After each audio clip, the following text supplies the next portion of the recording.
40 speed. Requesting assistance. We have a possible 211 in progress at the Bank of America. Bank of America. Located north of Kittredge. We have shots fired.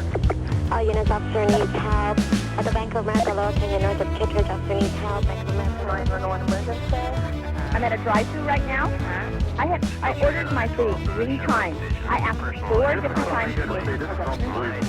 What's the problem there? I got a man in the pool. He's got his driver stuck in the pump line. What? You're kidding me. I'm telling you, honest to God, you really got to see the point. I still want to take a call like that. It's fun watching the reaction of the guests when they listen to it for the first time up close. Did they really say that? I've heard that before, but that just kind of rang into my ears. Yeah. So it was like a new experience. I just imagine how that would feel. Like, that'd be terrible. It would hurt so bad. With the wide range of communities that we service, I'm pretty sure we've taken parallel calls to that before. That is true. That is true. We'll have to get Frank on here and talk about the spatula one day. Oh. So anyways, everybody, thanks for being back with us today. We're here with Andrew. Say hi, Andrew. Hello. And then Jason's back again. Hello, everyone.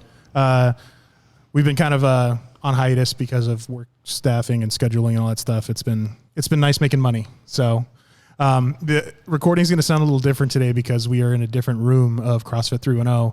We're actually in the main gym area because the heater was turned on full bore in August and it was terrible in the other room. So you're also probably going to hear what sounds like an air conditioning kick on. It's really loud, and it's because the 2 bays behind us are actually owned by, and they're a internet hub behind us. So they have the air conditioning running 24 hours a day, 7 days a week, even in the middle of winter. There's like servers in there? There are 2 server rooms. Like, you open the bay doors, and there's just a locked wall. There's another wall behind the actual blue door that you have to have like a code to get into and all that good stuff. Man, Google's going to come in and shut you down now. They might. I don't care. That. Actually, I am on Google Podcasts, so they might. Who knows? I thought you were going to say you're on some watch list. You were on Google. Yeah, I was on Google. Now I'm just kind of screwed. So that's all right. So Jason, I just want to say thank you for hustling after work. Appreciate it. Not a problem. Appreciate it, buddy. And Andrew, you too. I know you work today, so I did. Yeah, but I'm glad to be here. Awesome. So I guess we'll just kind of get into it, Andrew. How long have you been a police officer? I'm going on 17 years. And it's hard to say that. I know. Hey, I've been dispatching for 17 years, so I know the feeling. Yeah. So all with the same agency? All with the same agency. Yeah. I have to think about that. 17 years. I know, right? It feels like it's so cliche, but it feels very, very not that long. Huh? It doesn't. Yeah. It flew by. It's kind of scary. Yeah. But yeah. So, and Jason, you've been, because I'm going to ask because you're old. I started November of 97. 97. Oh, yeah. So that's 24. 24, yeah. Maybe 25 this year. Yeah, it's crazy. I mean, next year I'll be 20 years out of high school next year and 17 years doing this. I'm like, fuck, man, that's just scary. Yeah. I'm not making an old man joke. I'm just saying. I know. So, yeah. So how'd you get into law enforcement? So growing up, one of my main kind of figures in life, someone that I really looked up to, he was a sergeant in Los Angeles at LAPD. And so my dad worked a lot. Was he a member of Crash? No. No Crash member. He took me to school, carpooled every day with his son. I became very good friends with his son. And, I kind of looked to him as a father figure. He's my little league coach. He was always there. Loved my dad, but he worked a lot, so I didn't see him. I saw this guy more than my dad at times. Wow. So, and I always was oh man, I want to be like that guy. Growing up, Oh yeah. You hear the good old stories and stuff. Yeah. He would tell us stuff on the way to school, because he was a detective for some time. Okay. And he had some cool, stuff he could share with kids. I'm sure there was crazy. There's a lot of stuff. We're 7 years old, and 7 Let's to not 10. scare him with the gray matter Andrew goes stuff. home, starts asking his dad questions like, "What is that father telling you on the ride to school?" Start having nightmares and from stories. But so I always looked up to him, and it just kind of stuck in the back of my mind as I went through life. I was like, it'd be cool to be a cop. And I compared myself, I could be like this guy. And, he had a bunch of police gear in his garage. And it sounds hokey, but every kid. Yeah. I don't give a shit who you are. Every single kid plays cops and robbers. Yeah, we did like skits in the garage. Like he had like a random steering wheel, so we'd be in a patrol car. And we had like duty belts on. And, we would do skits and like it was just like fun. Like wow. I could do this for a living. And back in the day when every off-duty cop had a fanny pack. Yeah. Do you have a fanny pack? I don't have a fanny pack. I've never had a fanny pack. Do you have a messenger bag instead? That's the new. Is that what it was? Yeah, okay. That's my detective bag. Oh, okay, so, okay. Yeah, I take the fanny pack has evolved to the messenger bag. I think. Yeah. If you got a fanny pack, you're dating yourself. Yeah. My dad. I'll never forget this. We went to Disneyland for my 13th, 14th birthday, something like that. And my dad, who's retired now, but he had a fanny pack the whole time. And he'd walk up and like he'd strut that fanny, all leather, had the holster built into it, extra clip or magazine. Wow. The whole 9. It was one of those like quick release ones. So you pull it from the corner and the gun's ready to roll and ready to go at the happiest place on earth. Yeah. Custom fanny pack. Yeah. And they walked out in there. And this was back in the day when Disney used to be like, yeah, that's fine. You're a cop. Go ahead, carry. Yeah. Who cares? No big deal. Well, I used to work at Knott's Berry Farm before I worked here. And there were times where I gotta ask, what'd you do there? Oh, security. Oh, dude, that place. I remember that. Yeah, I remember you mentioned that before. Yeah, I'm telling you, man, Knott's Berry Farm is. I mean, I don't know how it is now because I haven't been in. Well, now you got to take your parent if you're a teenager. Yeah, I have chaperones now. But I'm telling you what, that place used to be. I mean, there used to be legit gang fights in the middle of the park, like all the time. I got tased by a cop accidentally one time I was there. It's great. Anyways, we were sitting on, right when you walk in the park, there's a roller coaster that looks like a hammerhead or a cobra head that goes past. Montezuma's Revenge. No, it's not that. I forgot what it is. It's the really big roller coaster. Is it wood? No, that's Ghost Rider. Anyways, a lot of it travels around a big pond. Right. And there's been a couple times when I was working, and this was over a decade ago, when you would be standing underneath it near the entrance, and all you would hear is whoosh, and you'd look back and you'd see ripples going out in the water. And then 5 minutes later, you get a call from the ride operator saying a cop dropped his gun in the pool. Oh, God. Because while he was riding, it flew out. There's been other times when I'm like standing at the front gate and they'd go through that hammerhead and it would just like clunk, clunk, clunk, like land right in front of you. You're like, oh, cool. Yeah. And you would and we weren't allowed to like touch them or pick them up, right? Because it's a loaded firearm. So we would literally just stand over it and wait for the cop to come pick up his gun that he dropped and then tell him, hey, do you mind keeping it in our lockbox? Because we had it wasn't a bank vault, but it was like and you just dropped it from 50 feet. Yeah. So what are those called? Safety deposit boxes. We had safety deposit boxes. Right. So, and we would just ask him because we couldn't tell him to. We were asking him, do you mind putting it in there for the rest of the day so you don't drop it again? Suggestion. Yeah. But I remember the one that went in the pond, we had to call like Buena Park PD out. They had to take a report because they weren't going to empty the pond for it. It's just sitting in there probably still. That's got to be so embarrassing. So, yeah, I mean, he had to go back to his agency and be like, sorry. I dropped my gun at Knott's. Yeah. Dude, I was there for Halloween Haunt one time, and I swear to God, it had to have been like a 400 or 500 person brawl that happened outside of the. Not Scary Farm's cool though. Yeah, it is, but it happened outside the roller coaster that just shoots you off really fast. I can't remember the names of these. Montezuma's. No. But it does launch you off real fast, though. That's going to be the right answer one point tonight, though. It's like the only right I know, apparently. Montezuma's and I was there with a guy named Nate, who I was assigned with, and he was like 6'4", like pretty thin, like he was thinner than you, but he was pretty well built. And we got into this, like, for some reason, like he just ran into the middle of these like 400 people fighting, and I was just like, why are we? What are you doing, bud? And I wasn't gonna let him roll alone, so I'm like, fuck, all right, let's go. So we start like pulling people apart, and one guy, I like take him down the ground and get on top of him, and there's literally a skirmish line of cops that has been. That's like, just when you go get Nate. Like literally, it was like a mass mutual aid call out. Like they basically put out like a 999 and had a 100-person skirmish line come and just push people out. And once the skirmish line got to us, there were people still fighting. And I was on the ground. This guy was on top of me, and Nate was on top of him. And I was just trying to like keep him from punching Nate. And the cop was just like, hey, I'm going to tase you. And I was just like, don't tase me. Don't tase me. And she was just like, fuck off. You'll be fine. And shot. And she accidentally hit me with it. And oh God, it was terrible. Yeah. So I'm like getting tased on the bottom of this pile with 3 people on top of me. Jeez. And then she's like, sorry, takes the taser out and just dry tases, whatever it's called, the guy on top of me, and he freaks out and gets off. And oh my God. It was crazy. Yeah. And they pushed them all out and shut the park down. That's a skilled shot. Oh yeah. If she had made it, I mean, Oh, yeah. trying to tase people. Yeah, it was in a who are sandwich. rolling around and Okay, fuck. back to your agency. What? Oh, I can't remember what it's called.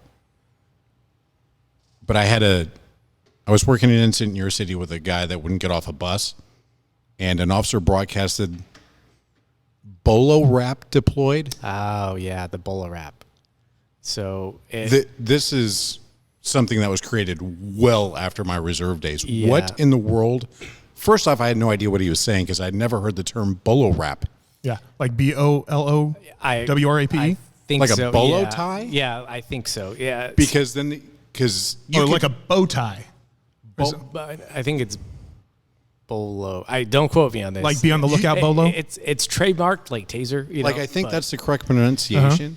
But you could clearly hear the confusion in my voice. Like, what bolo was wrap? deployed, and do you need paramedics? And so the officer called me afterwards. It's like a taser, but you shoot it at the dude, and it wraps his legs. right. Oh hell no. Yeah. It's like a cable that fires out and it comes out maybe like 4 feet or so, 3 to 4 feet. And it's got pretty much like fish hooks or barbs on the end. So when it hits you in the center, it starts wrapping around from both sides, and those fish hooks are supposed to catch on your clothing. And, Or you. You know. whatever it Whatever it can. gets. And then, Where- wraps up your legs and So you're supposed to aim for like the top part of the leg. yeah, you obviously you don't want to aim high on that thing. 'cause Right. You don't want it going Going around around the someone's neck. Yeah, that'd be bad. I want to see this done. Is it is it like a taser size, or is it like a shoulder fired It's weapon? about the taser size. It looks a little funky. The cartridge is a little bigger because Yeah. it's not as compact as that taser cartridge. But does it shoot from your hand, or is it like a from shoulder your fire? hand? Yeah, no, it's from your hand. It looks Shit. like Do you have to grab it from the car? Because I'm assuming you don't keep that on a Sam Brown. no. Someone checks it out. Okay. Before the shift. Okay. And I have not seen it deployed I've seen it I in have got training. to. But We have got to. Your agency has to have a trainee we can try this on. we've done it. So we did it. We have a pistol range, and we did it on the range on a dummy. And I want to say they tried. What was his name? I'll leave it out of it. I won't say his name. But it's pretty cool. It's just got some limitations. Yeah. Like if it's like a narrow passageway, like Yeah, in you a can't use hallway, it. Not going to happen because it's going to hit sides. I've got to see this. There's got to be a trainee or a CSO we can pick at his agency to just take one for the team. I'll do it. I'll see if I can. You guys can arrange shoot Right me on. with it. That's fine. Okay. Yeah, You volunteer. I'll volunteer. That's fine. I don't care. Doesn't hurt. Yeah. I mean, it just. Does it tase as well? Oh no. Okay, so Yeah. it just wraps. Yeah, just wraps. Oh yeah, I'm around. definitely down. I thought it tased as well. Oh, okay. No. I was also under the impression there might be a tasing yeah. with it. Yeah. I mean, there might be You're afterwards. still not using it on me. I guess there could. Yeah, could be. There could be a Yeah. deployment after that for the taser, but Could you imagine you get hogtied and then tased? I would say it has to be like some kind of unsuccessful deployment of it where Sure. they're going to get back up. Yeah, sure. If someone's hogtied up, they're Right. That's it. Well, it's like the next evolution of the old hovel. Is basically Pretty what it much. is. Oh, yeah. yeah. It's Pretty much. yeah. I mean, I So- can see this thing getting perfected at some point. Oh, yeah. and, being a lot more deployable than it You're is looking now. like a rodeo cowboy. Time. Hell yeah. Yeah. Put a little bow tie. Yeah.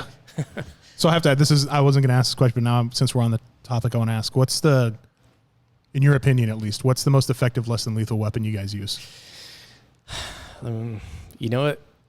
That to me personally, and what I've seen in the field, that beanbag gun is scary as the hell. shotgun one? Oh yeah, Yeah. that thing. Is, I would agree. Yeah. Because doesn't that thing? I mean, I haven't been through the actual training, but I've heard don't they teach you that thing can kill people if you hit them in the wrong spot? Oh yeah, you definitely could Yeah. if you don't train with head it. or nuts, you get Yeah, killed. Yeah, you do not shoot up high on that one. Same Yeah. as the bullet wrap. To me, that's the most you rack that thing.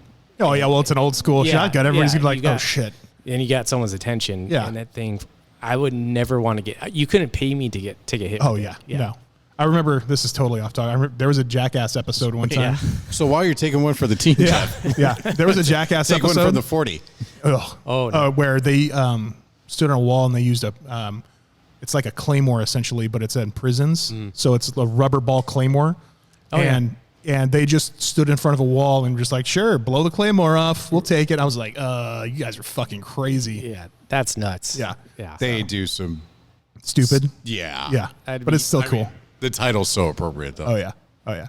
Yeah. Imagine getting hit in the jewels with that. No. thing. Oh no. Yeah, that would. Oh no. Oh no.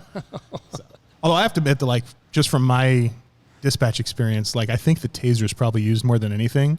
Because it's easily it's easily there. Yeah. Like every single time, they always like bring the 40 up. Yeah, It's like bring never up the gets 40. used. Yeah, I'm just like, oh, come on, guys. Yeah, the 40, it's pretty effective when it is used, but it's usually there's one in one car. You know, so hopefully that car's there, and I mean, do you guys even carry like lethal shotguns anymore, or is it just the ARs and the less than lethal shotguns? We have both. Yeah, you have both. Yeah, both our cars have the shotgun and the, and the rifle. I think most like a Benelli and an AR. I think is what I've seen in cars now. Are the shotguns semi-automatic, or are they the single action where you have to rack it every time? You have to rack it every time. Really? Old school. Yeah, it's a Remy. It's really? The old 870s? Oh my God, an 870? Oh, yeah. Old school. Yeah. It's the greatest sounding thing ever. I mean, they have like light attachment, so they look cool. Yeah. But Yeah. it's an old school Remington, basically. Dude. So I remember I worked at Torrance and I learned how to take the Remingtons up and down, and just those things they're indestructible. Yeah. Like they last forever. You can get dirt sanding them; they still fire. Oh yeah. Yeah, Or it's like a Glock basically. You throw it in mud and it'll still work fine. the Ithaca ones. Do you remember? Oh, that? the Ithacas are nice. Those are expensive as fuck, though. Those are old school too. We shot those at the academy, and same Oh, yeah? thing. Yeah, they're indestructible. I mean, Did you LASO Academy? I went to LASO. Yeah. Okay, all right. Old school. Yeah. Yeah. My dad went to LAPD Academy in, I think, 72. Wow. Yeah. Yeah. Back when like Adam 12 was still on TV. Right. Yeah. So the reason I even think about that is I just dropped on, my parents are moving right to Kentucky, and they were going through all their old stuff. My dad went through, he has like a box of old police stuff in the attic. Right. He had all, like, not a lot of his old stuff, but he found a logbook, a handwritten logbook from 1921. Wow. From Torrance. Oh, and wow. I was reading through it, dude. I know this is random, but they used to kill so many dogs. Really? Like every page. And this was like, it was like the first 9 months of the year for one of the beats. And like, do you realize how many members of our audience you're upsetting right now? but what's the dog killing do? of dogs. Well, it would be anything. Like they would respond out there because the dog was barking, couldn't find owner, shot dog. Shot dog. Wow. Yeah. I kid you, I read it and I'm like, no. And my dad was like, yeah, that's how it used to be back in the day. Like, and that's 50 years before he started. Wow. Oh. Yeah. Could you imagine that? Yeah, but you also got to, no way, not today, no. But you also got to remember there was like 1 square mile of houses in a 30 square mile town. I get that. So- But at the same time, Yeah. Yeah. And I'm telling you, man, like there was probably like 10 to 12 entries per page, and every single page was located dog, shot dog, located dog, killed dog, located. Wow. I was just like, God damn, you guys really hate dogs. Poor dog. Just probably minding his own business. Yeah. Just a stray, and then. But it was really pop. cool because you just see like this evolution of police work. Because Right. one of the other things was like a police manual, and like it told you, it basically was like a standard operating procedure, but it had like penalties on it if you got in trouble. Oh. And one of them was I think this particular manual was from the 40s, and it said if you get a DUI, it's an automatic termination, no matter what. Oh wow. Like that's how much it's like changed since then. Like, I mean, sure, a lot of people will probably not or be freaked out when you hear this, but cops can get DUIs and still be cops. Yeah. yeah. Yeah. But I was just like, holy crap, some of the stuff that they used to be able to do and get away with, or not be able to do and get away with, I should say. Yeah. Backwards. It's crazy. So No, like physical punishments, no beatings for. no, but I also turned in 2 flapjacks and a old sap. It was oh yeah. Wow. And it's literally it was an inch thick and probably 7 inches long. And it had probably a 6-ounce lead ball wrapped in leather on the top. There's a lot of people listening to this, no idea what you're talking about. Yeah. And, well, that's why even new cops won't even know, like, the pocket that's in the back of your leg. Sap Right. Yeah. Yeah, it's not for a flashlight originally. No. Right. Yeah, Yeah, it's made for a big thing that you hit people on the head with. Exactly. And if anybody doesn't know, go watch the movie with Sean Connery, Untouchables. Oh, he yeah, carries yeah. one and hits somebody with one. Yeah. And then you'll know.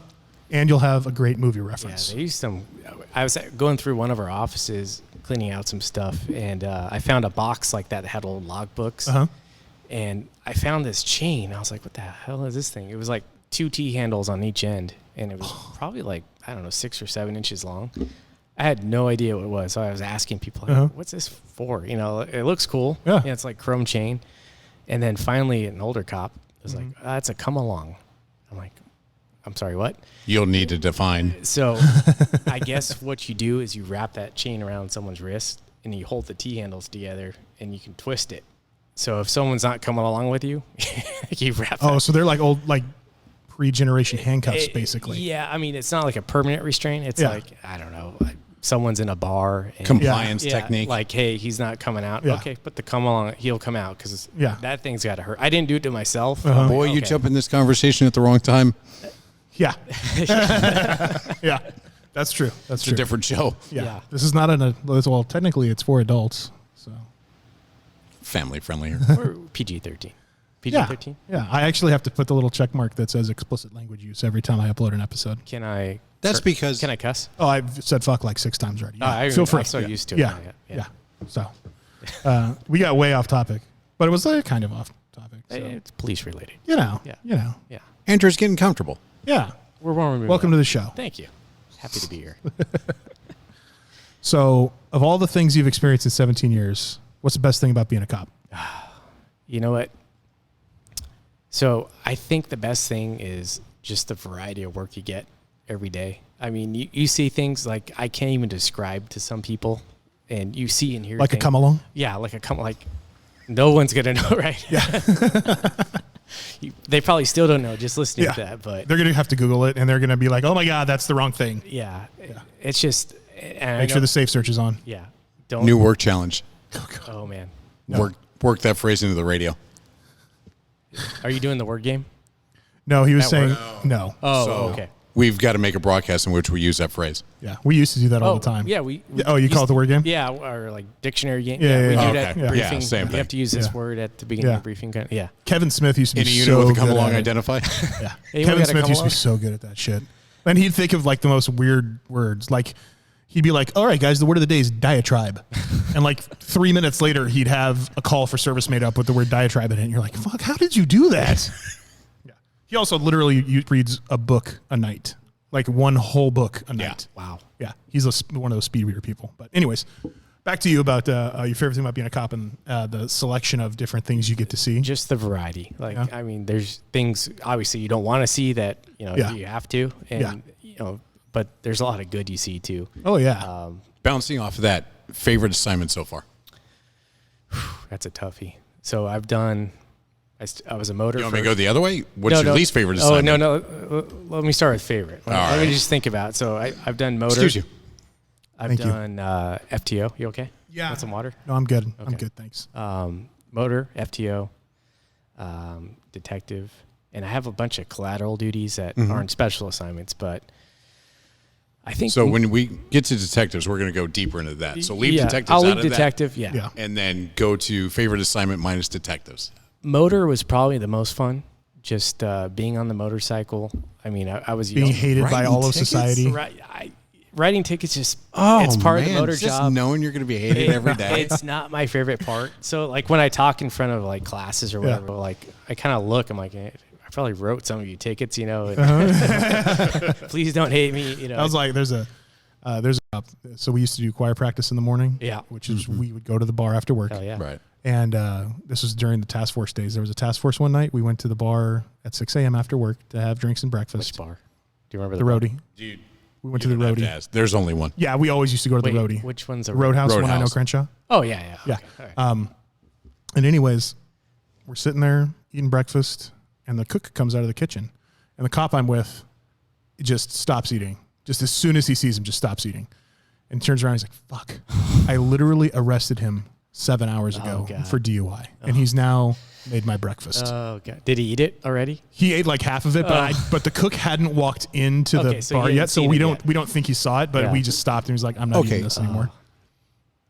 Situational awareness. Do you really think the cook would recognize him Probably not because he was without deuce. taking right? But Not don't- only but I that, don't but know. you'd have to like You know- look and concentrate really hard. I don't know. to He- put that together. He was out of uniform, right? Oh, yeah. Yeah. That happens to me all the time. People see me out of uniform, Yeah. and it's like they have no idea. Even though I Right. see them every day, like Yeah. the same clerk at the gas station. Oh, yeah. They just kind of stare at me like I think I know I you. know you from somewhere. Like if you've Right. seen a porn star in public, you're like, I Right. think I know you. I've seen you a lot. Yeah. See, no kids. Go get the come along. Grab the come along. Yeah. We So I have to ask you, since you're a fan of being a motor, now, because when were you a motor? How long ago were you a motor? geez. Couple years, 3 years, 5 years more? No, it's been longer. Okay. Like 2009, I think. Okay. So you rode a Kawasaki? No, I trained on one, though. Oh. Yeah. Did you have a BMW? I had a Beamer, but I loved that Cowie. Yeah. Oh, my More God. than the Beamer? The Police 1000, more than the Beamer. Wow. That bike was awesome. That's why I did motor school in Okay. the first week. Was it Loved Chippy School? No, I went to LASO again. Oh, okay. So out in Pomona. Okay.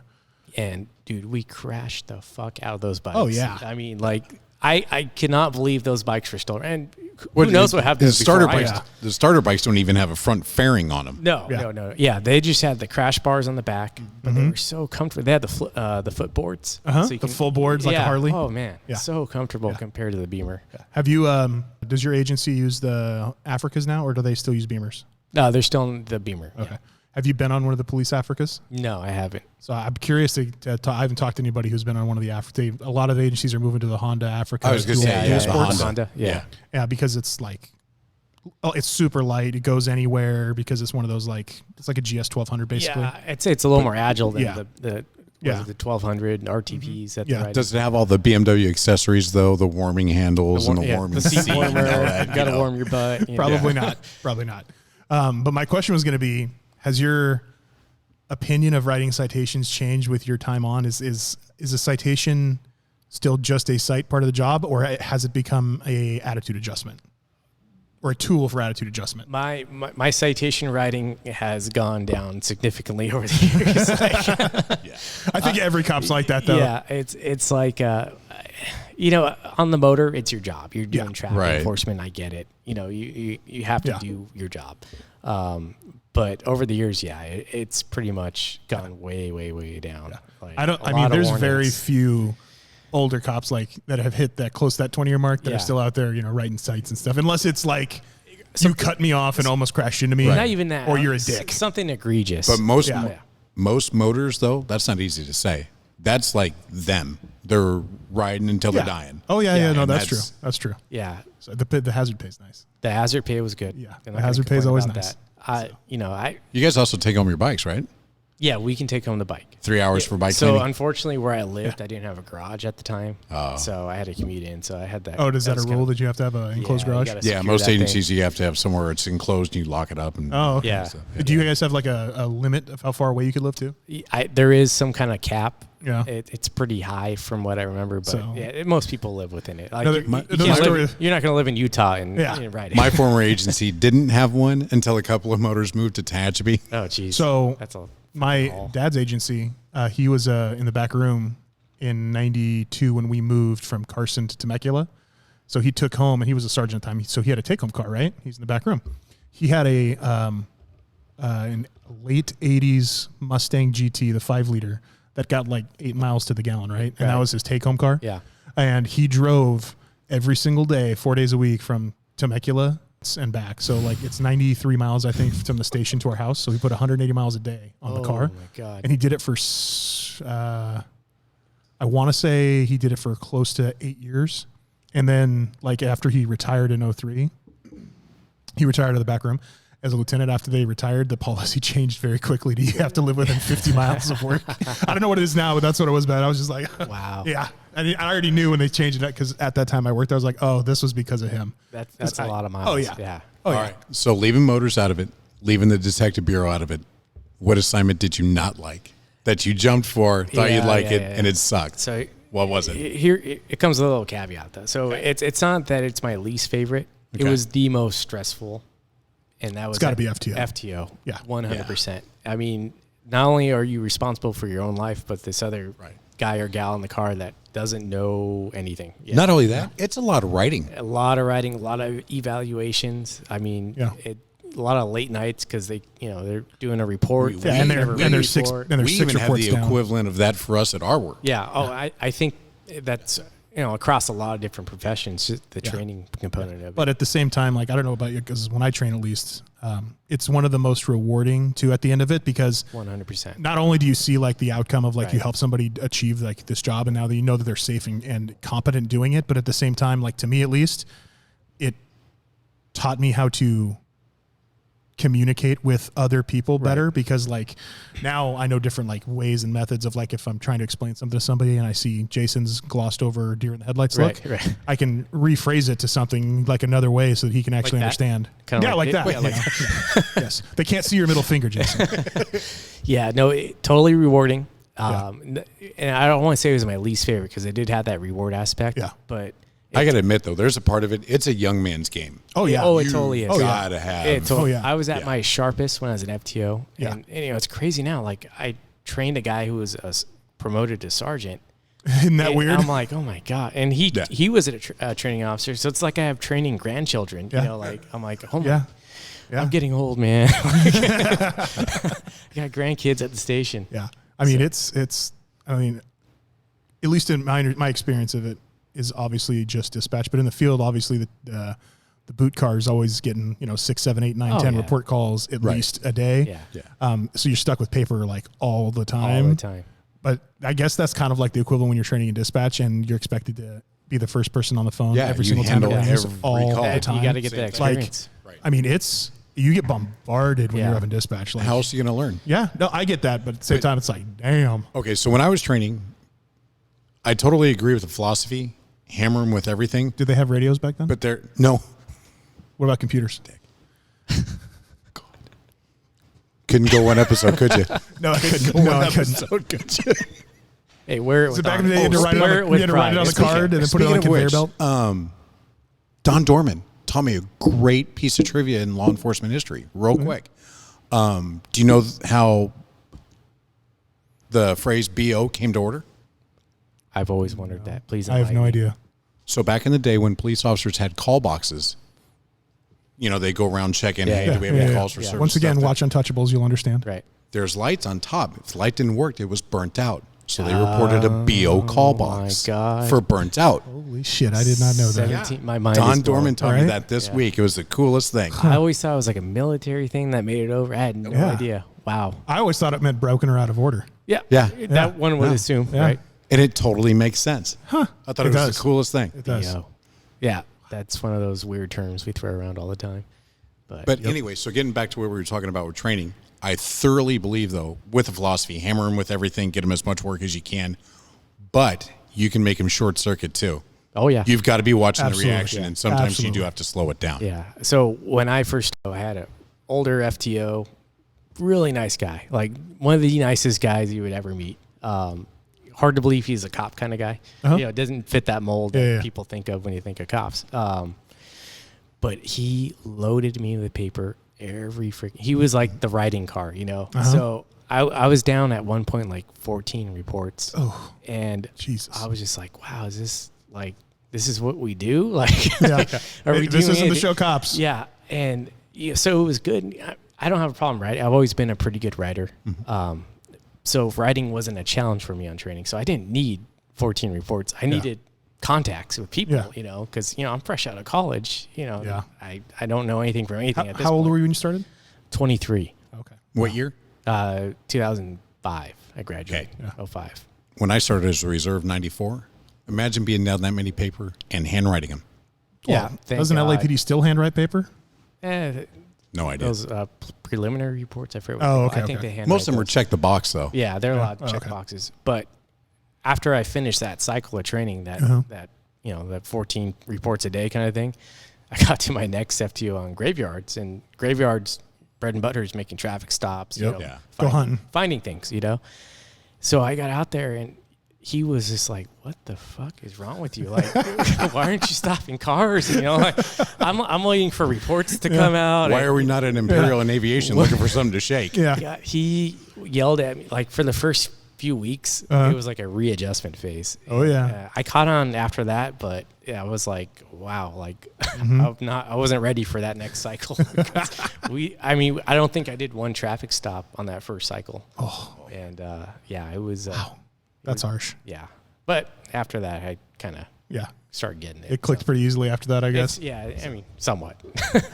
It doesn't click for 5 years, but enough to where I can take care of myself. So I got a question for you. In training, what's your most memorable call that you had in training? I was thinking about that on the way over here, and it's not that it's memorable, but it kind of painted a picture. Well, memorable can be good or bad. Right. Yeah. I mean, it's just something. Yeah. Tell My the most story, most buddy. memorable thing is listening to somebody kill himself on the phone. It's not a good memory. It's just a memory. Yeah, that is not a good memory. Yeah. I was just thinking about my first call, and it wasn't Like the very first one? very first call we had. And the reason I thought about it is because I started around the same time as three other people that went to the academy with me. So we all are sharing the same kind of experience. All four of you still there? No, just one. Yeah. Is everybody still a cop or no? If you stay tight with them. One that left is still in law enforcement, and then the other one is out of law enforcement completely. Okay. So anyway, we're in the locker room like our first day, changing out, done, and we're talking about the calls we handled. Okay. And, it was nothing really exciting. Like my first call was a traffic collision. Guy fell asleep behind the wheel, crashed into the curb, hit like two other cars. And I'm standing out there with my roll of tape, like I don't know what to do. So my FP was like, Points of impact. just give me that. Yeah. He's like, He says, yeah, "Just you measure watch. this, you Just measure watch." this. I'm like, oh, okay, yeah. Yeah. I That's a lot to learn on the first report. I absorbed all that. So 3-inch raised curb line. All this. yeah, prolongation. Like, what the fuck is a prolongation of the curve? I'll tell you what, though, if you get good at writing TCs and you go to like, what is that, advanced traffic school with chippies, anytime you want to retire, man, any insurance company in the world would hire you in yeah. a heartbeat. Yeah. Those MATE guys, Yeah. that major accident yeah. investigation team Oh from my CHP. Oh my God. They'll have careers forever. Yeah. And some of the things they can recreate are amazing. Oh, it's insane.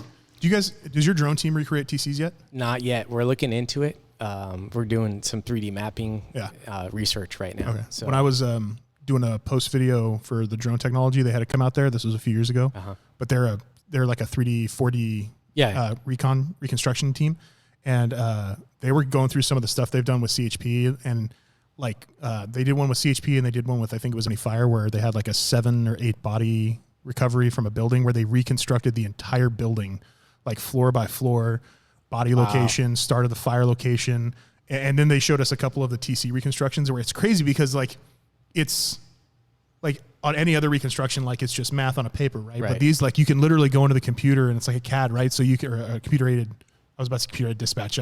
What's the other version of CAD? What's it called? The normal people CAD.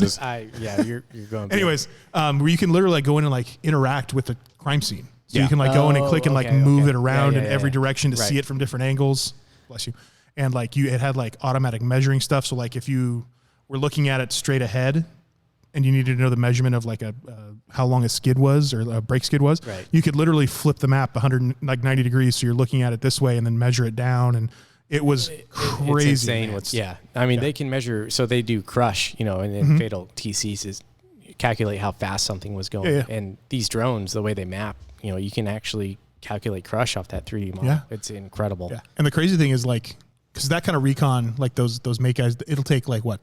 Still, if they don't have that tech, 4, 5, 6 hours to recreate a fatal. And you have traffic shut down that whole time, right? These drones go up and literally it's like 30 minutes and they'll completely recreate. Like photo wise, they'll completely recreate. I mean, you're still out there doing all your manual stuff too, but photo wise, they'll get all photos done in like 30 minutes. And all you do is you like highlight a square on a computer, a grid square, and then you just walk away from it and let the drone. They're using it for that crash that just made the news with Slauson and Brea. Oh man. Oh yeah. That was terrible. Dude, there was an interview. They were talking like even the county, or I don't know if it's county or city, but the fire guys that were out there, even they were just like, this is the worst thing we've ever seen in our life. Dude, the Daily Breeze, I think it was Daily Breeze, one of the local newspapers was talking about how one of the fire guys said that the unborn child was literally thrown out of her belly. Oh God. Well, one of the female witness statements was a baby landed at her but that was the 1-year-old. Like this was the fetus was thrown From out of her inside the body stomach, from inside of her. Like it was like they were just like, it was the worst thing we've ever seen. And like these guys are 20, 30 year fire guys that have seen county fire. They've seen some stuff. Yeah. That's pretty gnarly. That's one of those ones where if you're an agency, if I was in charge of it, like every single person that went to that's going to therapy and having a couple days off. Oh at some yeah. point. Yeah. I haven't seen anything like that. I mean, I've seen some pretty gnarly stuff. But Where they got Maple counseling and department chaplain, all that good stuff. Yeah, mandated. But I don't know. Like, actually, on training, I had my first dead body call. Oh, okay. And it was a guy who had been deceased for quite a long time. And of course, you get it right after you have lunch. I remember everything. Like Neighbors called in the smell. No, I think a friend went over to check on him. Saw the flies. No, door was unlocked, so the friend went in. Oh, And he had passed away in bed. And it had probably been, probably a little over a month. Oh. And What time of year?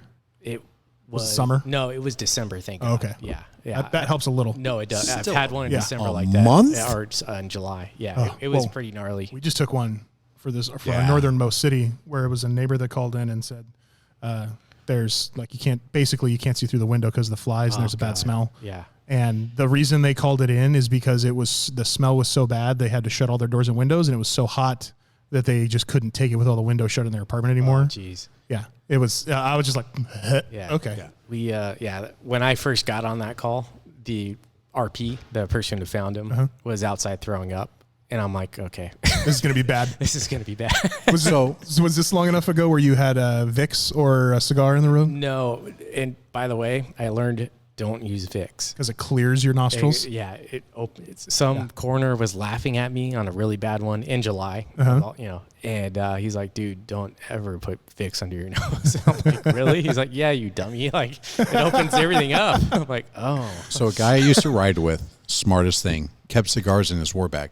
Yeah. And he would burn cigars in the house, and it really helped. yeah, I could see that." Yeah, I've heard coffee grounds. Haven't heard that one. I went to a class where they did what's it called? A postmortem Okay. autopsy. There you go.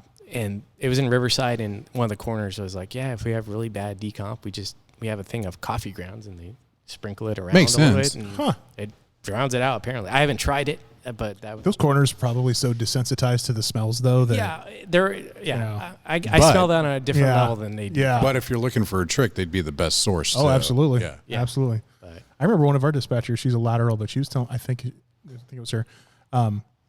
They got a call out in the Valley or Riverside County somewhere where it was a body that was leaking out of a car because it had been decomposing inside of the car, and it was so hot it was just like melting in the car.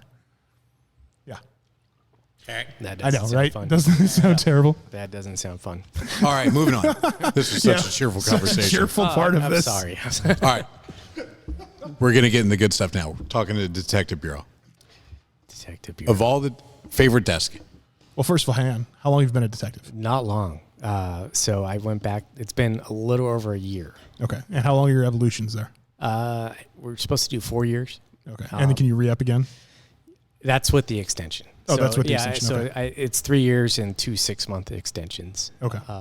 So I haven't been in too long, and we're pretty short-handed right now, as most people are. Everybody in the existence who So- public safety is. We're just getting. There's really no desk anymore. I mean, you are just getting everything. I mean, especially with we had guys out with COVID for a long time, Yeah. and someone's got to do their job. It's not just going to sit there. Yeah. So Oh, definitely. yeah. So I've been getting everything since Okay. I've been back there, and property crime is like the busiest one in our city, and that dude, like the one that actually is property crime, who also does other things now, but he is like loaded up with cases. I was just saying, have you seen him or is he just buried under paper? He's buried under paperwork. Yeah. Yeah. Yeah. And 90% of them are probably no suspect info, and it's just a check the box. a And lot of follow up that just isn't isn't going to gonna go anywhere. Right. Yeah. So I mean, none of us can go anywhere. We're in LA County. yeah, I was looking at him today. I'm like, God, because I know he's busy. Like he's Yeah. getting a lot right now, and I'm like, God, is he okay? Like, should I ask him? Just check in on him. I can just see it in his face. Should I ask him? But at the same time, I don't want this. Yeah, because the property first thing he's crime. going to say is, hey, well, here, can you take these 10 It's like, cases? And hey, you're going to be like, shit. Oh shit. Yeah. Yeah. So when you first went into detectives, were you assigned a desk, or was it already just crazy? So I went in. I had a desk when I went in. We did some shuffling around because we lost a detective. He left for another agency. Okay. And so we all just kind of started getting there. That's when we started getting all kinds of cases at our desk. But I did cover the juvie and sex crimes case, or sex crimes desk for quite some time. Got a lot of interesting stuff out of that. Stuff I've never handled before, even on patrol. I'm like, well, what do I do? Do your SROs help with that? School resource officers. They do like the initial kind of stuff at the school. Because I was to say most agencies of the size of departments that we work with, the SROs will take that and do follow up and all that. They'll take the initial crime report, and then they'll help with follow up, but they're not going to file it and, Right, and yeah, do like right. further interviews and stuff like that. So it was kind of interesting. Definitely not a desk I'd want full time. Yeah. I was kind of glad I just got out of it again. Oh, okay. So I was kind of like, oh, thank God. I mean, you know. I don't know if I could work a sex crimes desk. I just don't think I could. It's pretty, yeah. Well, I mean, I don't know how people who work sex crimes desks don't just go kill the suspects. I just don't get Yeah. it. Especially juvenile victims. Yeah. Yeah. A lot of angering stuff. I mean, child porn tips Yeah. and stuff like that. It's just like, man, I don't want, like, Yeah. even before I went into detectives, I was like, I don't want that desk. I don't want that Give me desk. anything. Give me anything but that. And I end up with it, of course. And Yeah. it's like, you know, that is how it happens. How many detectives make up your bureau? So let's see. I think we're at 5. We should have one more.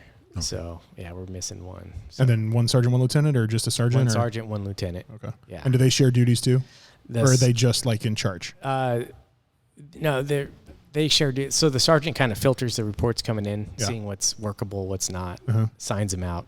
The lieutenant's more the overall manager of, He's you know, in charge of the whole division kind of thing. So that's kind of how it works. So our What- sergeant's great. Freaking yeah. What aspect about being detective has caught you off guard the most so far? The workload. Like I Yeah. knew it was bad, but I didn't think it was going to be this bad. I'm like, holy crap, man! Like, What's the coolest part about being a detective? just being a detective. Doesn't it suck wearing a suit all the time though? You know what? So we're not wearing suits. We're wearing shirts and ties, which is, you know, it's probably a little better than a suit. Yeah.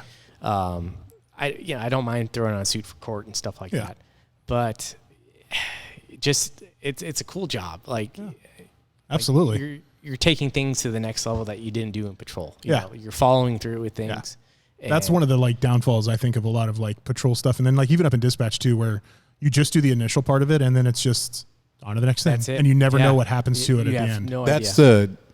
the one downfall about where we work is you don't get the follow-up information Yeah. that if your dispatch center was Yeah. in the actual building of the agency you Yeah, worked with. like JPAs are like that. Yeah, Yeah. where You have to physically hunt it down, like, Right. Yeah. To find, hey, what Right. happened? yeah. Something Oh yeah, really piqued I your call. interest. Yeah. I'll call agencies when I work something big. The next day I'll call and just be like, hey, what happened?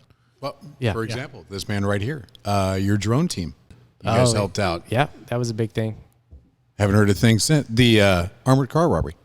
Oh, I Which was shots off fired? that. The one at the. This man right here, drone team. Oh, Yeah. you're on our drone team or Yep. their drone team? Yep, I'm on the drone team. look at that. Love it. It's That's- awesome. that Isn't it was- fun? That is my favorite collateral assignment. I love it. so cool. I flew before I got on the team. I had my own drone, and I was always into like RC cars and planes growing up. My dad was into it. My brothers. Did you have to qualify?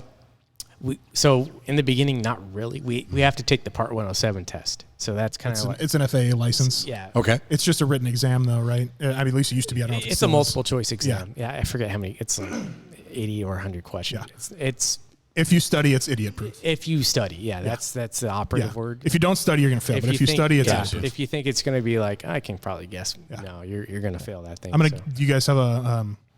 Do you guys have your own like authorization? What's it called? A COA, a certificate of authorization. Yeah, FAA. we have a COA. So you guys can work in it because you guys are right next to LAX. Yeah, so yeah. I'm sure that's.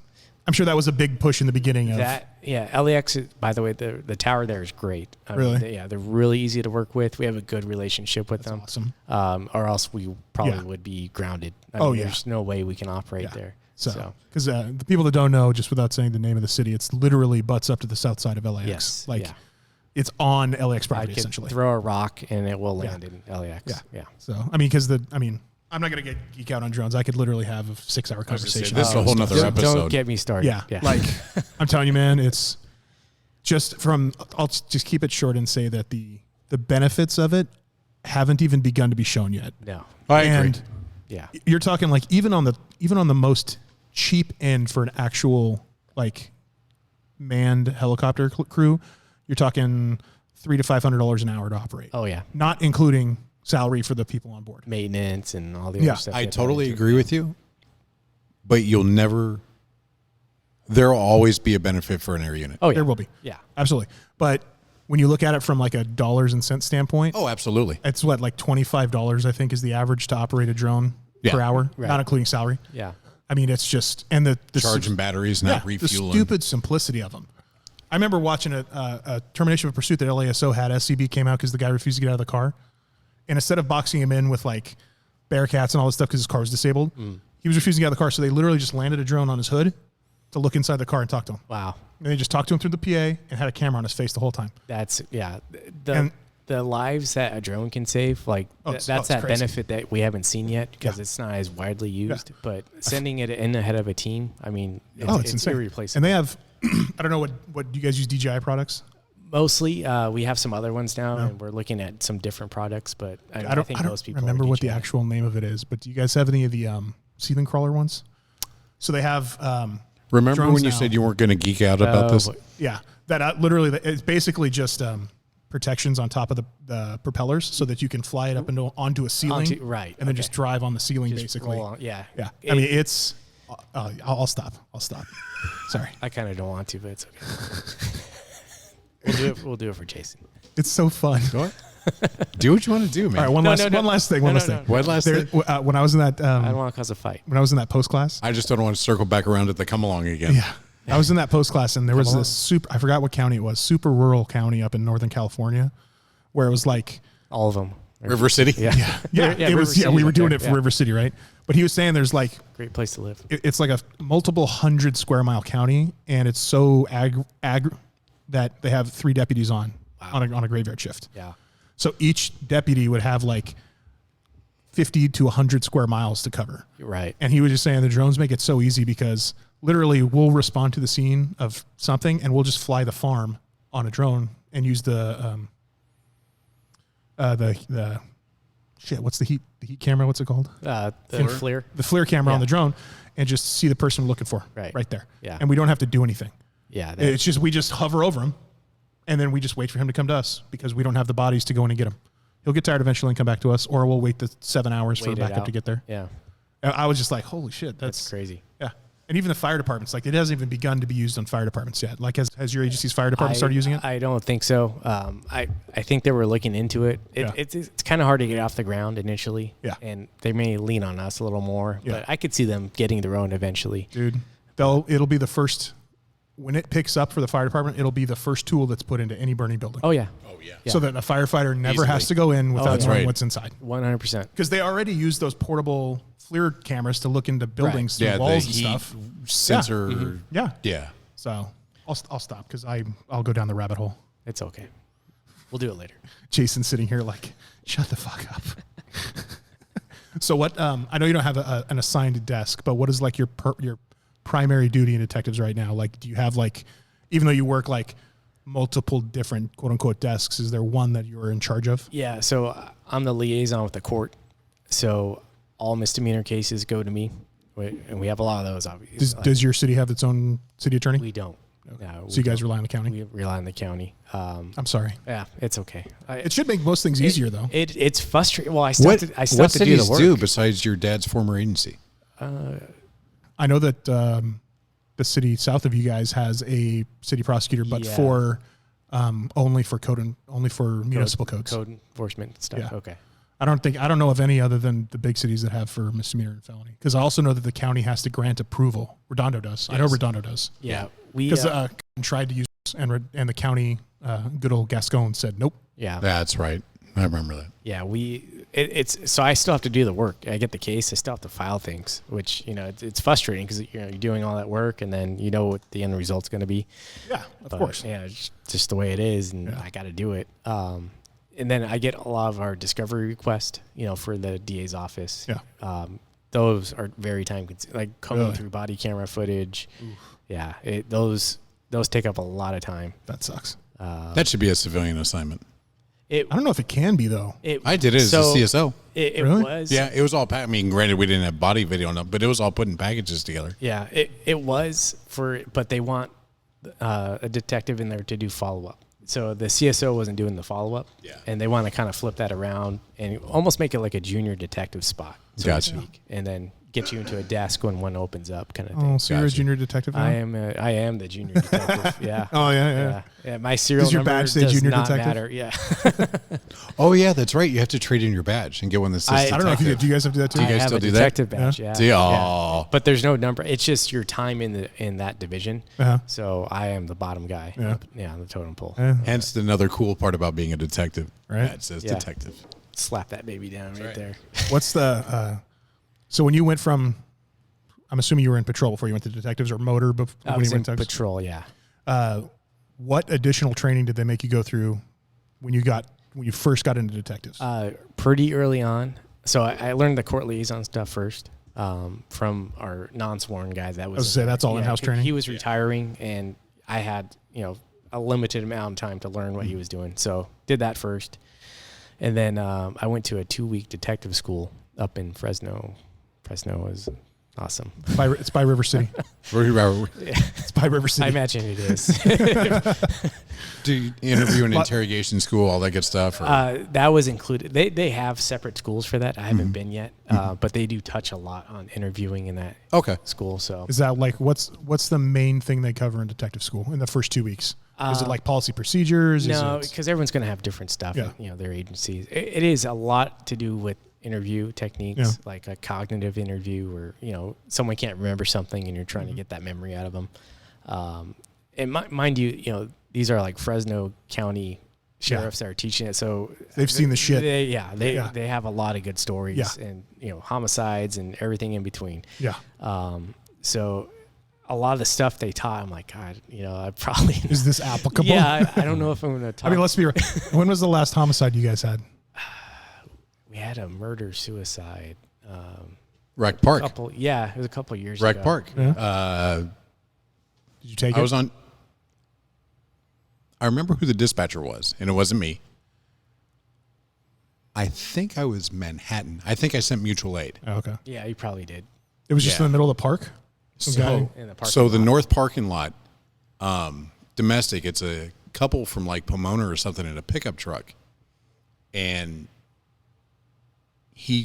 they're both sitting in the pickup truck. Male goes to shoot the female. First round misses. Oh. And he's chasing her around the pickup truck and finally Well, he was shoots dedicated. her. Yeah. And then after he shoots her, sits down in the pickup truck and does himself. Fucking We had one RP. It was like at 9:30. Yeah. It was at night. AM? Oh, okay, PM. It was at 9:30 at night, and the RP was the director of security for the Unified School District. And he said, hey, there's shots fired at Rec Park, and I know it's shots fired. Not fireworks. Yeah, it's not fireworks, and it's at the north end. But doesn't every RP say that? I know what fireworks sound like, and I know what But at gunshots least- sound like. And I also knew this guy. That's where it got credibility. And I knew he had been in the military. Oh, okay. So one car, I'll check and advise. Yeah. First broadcast, I've got two down. Yeah. Yep. Oh, yeah. Yeah, I could see. Isn't it crazy how it's always those single RPs? They're just the most craziest shit you find. You get like the mortar fire, and then you get like 7, and then the real gunshot. Yeah. Only one guy goes because it's probably fireworks. Yeah. Not that. It's at a park. Yeah, there's fire. Yeah. Right. It's crazy. I think I was on vacation for that one. I missed Yeah. that whole entire thing, but I heard all about it when I got back. So, what other kind of interview techniques do they teach you? Other than what did you say it was cognitive? Is that what they call it? Cognitive. So, and then they kind of teach you the confrontational type where you're trying to, okay, we know you did it. Yeah. And Getting people to admit it's it. just time to come clean. Yeah. Leaving the room to let them stew on it for a little bit. Uh-huh. Stuff like that. So it was fun. They hire actors to play the role players, and so at least it's not like some cadet from Fresno PD. It's a professional. Yeah, it's someone who can act and put on a show for you. And I want to do that. Yeah. It you can't act, I'm sure. You think we're friends? That was messed up. I mean, you do come from, what is it? What's the city name? Is it Silver Screen City or something like that? Oh, yeah. The heart of TV and Screenland. Where is that? Uh, Oh, yeah. Okay. That's their Yeah. slogan, Gotcha. theme, whatever. So anyway, yeah, you're dealing with these actors, so makes it more interesting. Yeah. That would be fun. It was fun. Yeah. It was fun. A lot of like crime scene documentation kind of stuff. Drawing sketches and measuring things out. Yeah. Do you guys do all of that stuff, or do you guys have a CSI team that'll come out if it's like a major crime? If it's a major crime, we'll have a CSI guy come out. We have one. Okay. We have Is it sworn or non-sworn? Non. So, but we have backup CSIs like, so if that guy's on vacation, like I'm one of the crime scene guys that will come out, spot for DNA, stuff like that. Okay. Been to a couple different classes for that kind of stuff. Yeah. But yeah, detective school was fun. Made a lot of cool friends, from other agencies. A lot of A northern. lot of networking. Yeah, tons. Yeah. How when you get into the detective bureau, I mean, it's always a skill that an officer has to possess. But how different is the report writing when you get into the detective bureau than from patrol? Especially, I mean, I've heard that it's quite an art form to write warrants. Yeah, warrants are pretty difficult. Yeah. I mean, we have a lot of templates we work off, thankfully. Because someone's got to like, okay, does anyone have a warrant for this? Because I haven't done any before, so a lot of times you'll First day in there, you get a homicide. You're like, shit. Remind me of first day in detectives. I'll come back to that. Weird story. But yeah, writing warrants it's pretty difficult. It's very specific language, you know, and you don't want that judge to kick back your warrant, you know, obviously. So, what's your rejection rate? Not many. Really? Oh yeah. Usually, if we're writing a warrant, You got it. pretty damn good reason why, and judge is going to sign off on it. If sometimes the judge has questions, I'd be like, hey, can you clarify this for me? I got to go into depth a little bit with him. For those people that don't know, and I probably might get this wrong, but after you guys do an investigation, you find probable cause to do a search warrant on somebody, you have to go appeal to a judge for justification in order to get a search warrant, and then you go and serve it, right? Correct. Yeah, judge, it has to be signed. What's the most difficult warrant you've written so far? So for the child porn tips, we have to write a warrant to... Especially to search electronic equipment. Yeah, because those chips come from... Basically, a computer looks at that image. No one has eyes on it, and it's in a database. Gets sent to us. Yeah, thankfully. So you have to write a warrant to open those up, and it's a very technical warrant, like talking about pixels and how things are, coded. It's like I was writing. I'm like, oh my god, I don't even know what I'm saying. I need help on this. So because I just don't know, if a computer looks at it and not a human looks at it, if this progresses, how do you define in court what they're looking at? Yeah. Does the computer describe it in words? Right. How do you meet the elements of the crime or know that you've met the elements of a crime? So my understanding is the computer's checking it with a database because a lot of these images are out there. Recycled? There's a large database of them. So once it recognizes it. Should I not stamp on No, it? that's fine. You're all right. I won't edit that. So once it recognizes it, that's what, triggers Okay, so it's basically like stuff that's been proven before to be child pornography. Right. Once the database clicks on it, it's automatic that, we know this is legit. Right. And Is a lot of it recirculated material? Yeah, a lot of it is. Yeah. So it's in a database somewhere, most likely. Probably some Fed thing. So we have to look at it to, is this person identifiable? Is this actually child porn? Some things get flagged because the computer's doing it. So someone actually has to put eyes on it. That's got to be the shittiest part of that job. Yeah. Not fun. Yeah. So do you have to have a victim to verify it's well, you have a suspect. child? So there, that is a route you could go. Like if it's something someone's producing, like in their house, and you have a suspect producing this stuff with, I don't know, like a family member or a neighbor, whoever. But if you're circulating images of what is obviously a child, do you have to identify who that child is, or no? Because it's a crime to upload it onto the internet. So if they can ID a victim, great. Obviously that's a person. Is there a viable defense? Hey, I thought a person was 18, or that's something you got to look at too, like the image, like. Yeah. Is it Is it obvious or not? Most of them, right? Most of it's obvious. Kid, it's really, really unnerving to. Yeah. But yeah, this is a very cheerful episode. Yeah, man. We're just talking about all the fun stuff today. Dead bodies and kiddie porn. Yeah, jeez. Now that I said that, I'm going to get flagged because of the others. Yeah, so back to the first day in Detective Bureau. First day in Detectives. I'm pretty sure it was my first day. About to leave. It's like 4:00. I'm like, that's a cool day. I'm a detective now. Big time detective. Got my nice shoot new badge. And then one of the guys gets a phone call, and I hear him on the phone. He comes over. He's like, hey, you want to go to Barstow? I'm like, oh.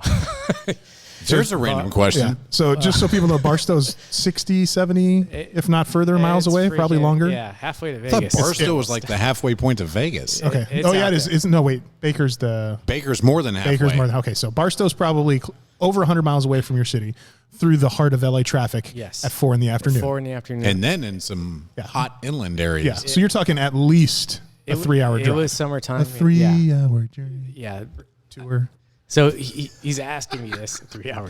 Yeah. It was probably around that. Yeah. Oh, you went. Oh yeah. I was like, Of course he did. He's the junior detective. Yeah, you don't have Come a on. choice, do you? You But gotta be kidding He me. asked, but he was voluntold to go. I mean, I probably could have. I'm not going to say no. Yeah. Like, right. you know, So tell us the case. Especially, yeah. What are you going to Barstow? What's so important you got to go to Barstow for? What happened was this. I know you've been there a year, but it has to be fully adjudicated to talk about it on here. It's, yeah, we're good to go. So basically, there was a business that had a gym. Someone broke the window, took a Peloton bike. Okay.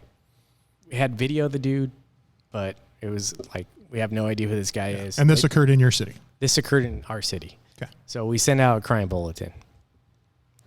Might have been like a week later. There's a Barstow cop sitting, chilling, eating his lunch. I don't know. Mm-hmm. Sees a guy dragging a Peloton bike through the desert.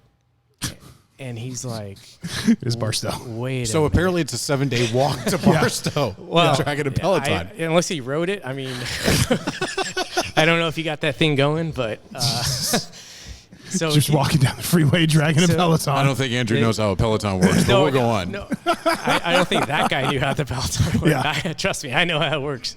When you do meth, anything's possible, though, right? Even riding a Peloton. Yes, meth makes it all possible. We lost our host for a second there. Yeah, we did. Yeah. So this Barstow cop who saw this crime bulletin is like, wait a second. I saw a crime bulletin.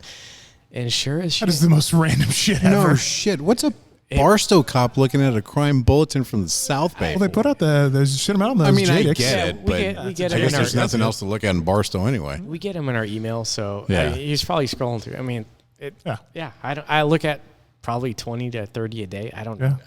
And a Peloton might stand out to me, like, oh, Well, one being dragged through the desert probably would. Right. That probably got his attention more, Yeah. and then he Yeah, You know, remember, trace he's like, back wait a minute, to I that just little remember memory. seeing something. Or he just stopped him because he was dragging a Peloton through and then ran the serial number and was like, Yeah. oh. Yeah, so I drove a F-150 pickup out there, and Okay. He took the unit, picked up the bike, picked up our guy, and took him Damn. back to LA County. Oh my God. That's a long, I mean, back then he probably got prosecuted, but nowadays that wouldn't even be worth driving out there for. I don't remember the outcome. Here's of the case. question. Does the Barstow cop have to come here for court? I would imagine. Yeah. Yeah. I think so. Yeah. An easy day overtime. Yeah. So that's he's gonna have to come out. I Kudos guess. to him. Yeah. Yeah. That's crazy, man. It was just That is weird. one of the cool things too about detectives and just being police in general is you get to go places. Yeah. As part of your job. Have you done That any would be extradition yet? fun. Not yet. That would be awesome. Like going to. I know we've gone to other states. I was just about to before. ask, do you guys do- Yeah, they've Yeah. done like a big fraud thing and flew. I think it was back east somewhere. And That'd be picked up- awesome. Yeah. Flying with a suspect. That That's a would be fun. whole Yeah. different Yeah. ball game. Yeah. Now you talk about the cool detective role. Yeah. Even Putting your just sport coat over the dude whose hands are in handcuffs. right. Go sit in the back of the plane. nothing to see here. Yeah. Dude, Allard was telling me, or telling us that his city, it's not extradited, but essentially they extradited a homeless person to North Carolina because that person was such a problem that one of the officers did outreach on them and found out they had family in North Carolina. Wow. And the city said, this person is such a problem, get him the hell out of our city right now.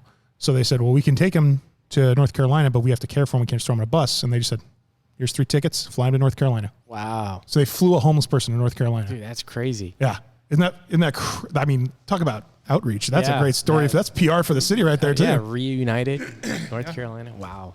Yeah, and then he said, I think a week later, a hurricane hit North Carolina. Oh, geez. Yeah. That sucks. Way to screw up the happy ending. Yeah. Sorry, bro. We can't do anything positive. Though. It's just, No. yeah. It is what it is. So. But yeah, I think extradition would be a lot of fun. Oh, yeah. Yeah. Oh, for sure. Because I'm sure you get at least a day out there after you fly Yeah, before you pick up the even body. Traveling out of the county, like Yeah. to a neighboring, is cool. Yeah. Yeah. Doing some follow up in a different county. That's what was so good. All the officers you talked to about doing like the DUI task force and stuff. Did you ever work the task force? I did. Yeah, just getting to play in other people's backyards. So It's a lot of fun. Yeah. So, I guess that'll lead into this next question. Oh, boy. Since you've gotten to see a lot of stuff, what's the over 17 years? What's the most? We ask everybody this. What's the most profound change in public safety that you've seen? Ooh. Probably just the general feeling towards law enforcement. And I know probably everyone says that. Everybody says that. And it's so true. And it's something we deal with every day and you deal with every day. Yeah. It's just, It's crazy how nobody, we all know I'll just be honest. We all know it started with the George Floyd. Right. Like that's when it really took off, right? Yeah, that was the straw that broke the camel's back, we'll say. Yeah, it wasn't It started before that. Right. It started a couple presidents ago, I think, but the straw that broke the camel's back was George Floyd. And now everything, it's like you literally can't do anything right. Yeah. Like everything you do is just, fuck you, you're wrong, you're racist. Right. Yeah. And you look at somebody like, how am I, look, you parked your car illegally. How am I the racist here? Right. Like what's, I think the most shocking thing to me is how many people are comfortable telling you how to do your job. Right. Oh, the social media people? I just want to look at everybody and go, what do you do for a living? Yeah. Okay, this is how you're going to do your job. Yeah. Right. Yeah. Yeah. Or you're an accountant, you're crunching those numbers all wrong. Yeah. Yeah. Right. It's like I've, for example, you've spent 17 years being a cop. Right. I'm pretty sure you know how to investigate a crime better than the accountant on social media that's saying you're an idiot. You know, why didn't he do this? Why didn't he do that? media has a lot to do with that, though. Yeah. And Yeah. I'm not saying news media by itself, but crime shows, right? Well, everything does. Yeah. But yes, crime shows It's include. like, well, did they DNA that? It's like, well, you can't That's like- say that. I say this a lot, but the show Cops was the biggest load of bullshit ever. Because the show Cops was so amazing and made probably generations of kids want to be police officers. Yeah. And then they get there and they're like, wait a minute, the 3 minutes of fun is 3 hours of paperwork. Right. Right. Yeah. Yeah. They never showed me that. They didn't show the report writing phase of. And then the show CSI, where it was like 15 minutes and you have 17 hours worth of work done. Right. Well, that's just like anything. Like you watch those car shows and they're building custom cars and all that sort of stuff. Yeah. Oh, this looks great and easy. I can figure that out and all that sort of stuff. No, that car took 4 months to build. Right. And $100 grand. And it's probably duct taped together. Yeah. You just don't see that. Yeah. But I mean, it's awe-inspiring. Like I think you get a little bit of vibe on the phone of like, you get the people that are just like, why aren't you doing your job? Blah, blah, blah, blah, blah. You're not doing it right and all that stuff. But like we don't have to deal with it face to face. Right. So like the badge isn't what it used to be. But a lot of time you're that first contact, where it's like you're the face of us no matter if you like it or not, Yeah, that's true. That is true. But at the end of it, I still get to hang up the phone. Just you end the call. I mean, yeah. I try to calm them down before you get there, but Are you saying sometimes it's a bad connection too? I never hang up on anybody. I would never do that. No. Can't hear you. Never. Yeah. Your Are cell you in a phone tunnel, sucks. sir? Hello. Click. Are you at the LAX tunnel? Click. Oh, whoops. Yeah. Yeah, when you're supposed to put them on hold and you accidentally hit release. And as a patrol officer, same thing. You get to end that call, Yeah. write your report, do what you got to do. Yeah. And now I'm the cleanup guy. So if I got Yeah. someone who wasn't happy with the patrol officer or just not unhappy in general, Okay. I got to kind of pick up the pieces a Yeah. little bit. So paralleling the conversation with relationship between dispatch and officers, what is something you think dispatchers could do better? Dude, you guys are amazing. Like You're saying that because So the two apparently the check 6'4" cleared. giant dispatchers are sitting here. Apparently the I'm check unarmed. cleared. He left his piece in the car. Okay. No, seriously, what? Because you have 17 years on. Yeah. And so obviously you've seen phases and phases and phases. And what is something that's been consistent that you would like to see change? You hit me with a hard one there. Let me Montezuma's Revenge. It's going to be the right answer at some point. Was that it? You know what? What could you guys do better? It's hard to say because you guys. If you can't think of anything, don't take it. Like, what does everybody at briefing bitch about when There it you comes go. to us? And you don't have to name names. You don't have to do anything. Because it just lets us know so we can try and do better. And to phrase it more politely, what's a common complaint? What? Okay, let me flip it around. What is the common complaint you get from officers? And I'll tell you. I'll let you know if that's Okay. They don't really say it to our face. Okay. Well, you hear they it. do. You hear it Okay. through the Lately, grapevine. over the past like couple of months, I'm going to say the biggest pet peeve that I hear a lot of people complaining about, and I bet you about it too, is when we make you a 44 call, don't ask if they're desirous. It's the very last thing we ask. We ask it with reporting party information. And literally, and I get why, because if they're not desirous, there's no point of even going really out there and looking for anybody. I Right. get it. but we're going to ask. Right. We'll let you know. I'm not just going to ignore it. I know you want to know. So wait, let me clarify. The officers want you to ask or don't want you to ask? They do. They do want They you want to know ask. right off the bat. Right off the bat. And 9 times out of 10, They're not. True, but they also don't understand the question. Yeah. Like, are you desirous of prosecution? Well, what does that entail? Yeah. And Or now we're it's not a loaded question. Yeah, Right. it is. And or you now- get the sub-level employee that doesn't speak any English and they just say yes to everything. Right. Right. But when you ask the question, are you was not desirous racist. of prosecution? And then they ask, what's that entail?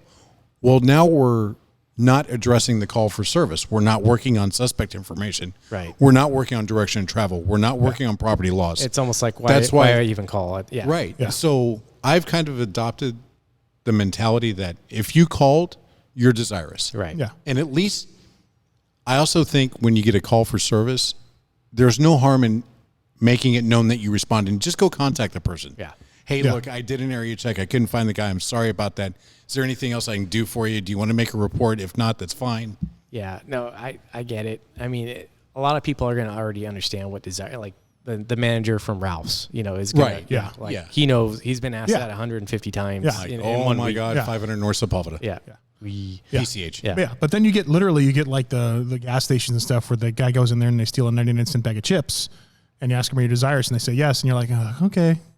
I mean, I get it. They still committed a crime, but it's a 99-cent bag of chips. Like, even if you got the suspect, nothing is going to happen. Yeah. Right. But because our mentality when we get calls for services, our lines of questioning and everything we're focused on is what is the officer going to see first? Right. That's what it's got to be.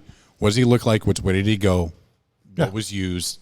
The desirous, not a priority for us at all. Yeah. You mean he's not a male black with Hispanic features? Not going to that. That was a different state that got a very bad description. Oh. Yeah. We get very detailed descriptions. Yeah. Yeah. Not a lot of places get very detailed No. descriptions. I imagine not. I was. You don't got to I tell. was- It's okay. I was on vacation recently and learned of a carjacking that occurred. Mm-hmm. And so I was talking to the officer or whatever, and he literally showed me the MDC screen. I said, well, what are you looking for? The comments read, male black with Mexican features, was on this agency screen. I don't even know what the hell that is. Yeah, what I is couldn't that? tell you what that is. Right? I didn't want any part of it. I said, thank you, officer. Be safe. Mexican Have a great features. day. I don't want to So- assume. I'm not going to make a joke. So something like that. Okay, you hear that from an RP, right? Do you put that in No. quotes? or do you Well, some wanna- people would, but Yeah. they shouldn't. The first thing that because we have a very specific line of questioning, like you probably don't know this, but when we get a description that I'll go through it. Is it a male or female? Are they black, white, Hispanic, or Asian? Right. About how old are they? 20, 30, 40, or 50? Are they Height, weight. height and weight? But I'll ask them are they tall or short? Yeah. Skinny or fat. And then I'll ask them are they thin, medium, or heavy build? And then when they don't get it, then I'll say, are Skinny, they fat fat. or skinny? Right. So I try to start with a more complex and then dumb it down. And then I'll ask, what are you wearing? What color shirt? What color pants? That's how the you ask, description what are is. you wearing? No, well, what are they wearing? Okay. Yeah. So I don't that's care what the the full RP description, Right. when we ask it. And it literally is 30 seconds worth of time getting that description where Yeah, the yeah. officers half the time are like, is he desirous? Is he desirous? Is he desirous? Is he desirous? Like, I'll tell you, shut up. Right. So We do have to stay focused on what are you guys going to see first when Yeah. you arrive? what are Makes you sense. looking for? Yeah, makes And sense. and I think the big thing that a lot of people don't get whenever they have any of these questions, like why we do stuff, and it goes both ways too, like why you guys do stuff, is there's an actual way this stuff gets done. Like I know a lot of the officers in a city south of you hate Right. the way we dispatch them because they want to be dispatched by seniority, Right. based on how long they've been on. That's not your fault. Though. Yeah. Yeah. But their decision makers have gone through the process to say, no, we want to dispatch people by beat. Right. So when you put people as a beat number, they're getting dispatched by beat, not Right. by seniority. It's Makes also sense. proved to keep response times down. Yeah. Yeah. So, and I tell people all the time, why do you do that? How come we can't change it? I'm like, you can't change it. Just tell your sergeant to bring it up in the next committee meeting and then they can try and figure out how to do it. Right. But we can't just do it because you say so. Now, back when I was on patrol, and now I hear Yeah. this on the radio and I don't have to worry about it because I'm in my office. But Yeah. He's just like, just volume down. I'll see that report in about 2 weeks. Exactly. So, but I remember this one experience I had with a dispatcher, and I forget what even started. It was like tone of voice kind of thing, like the quippy response.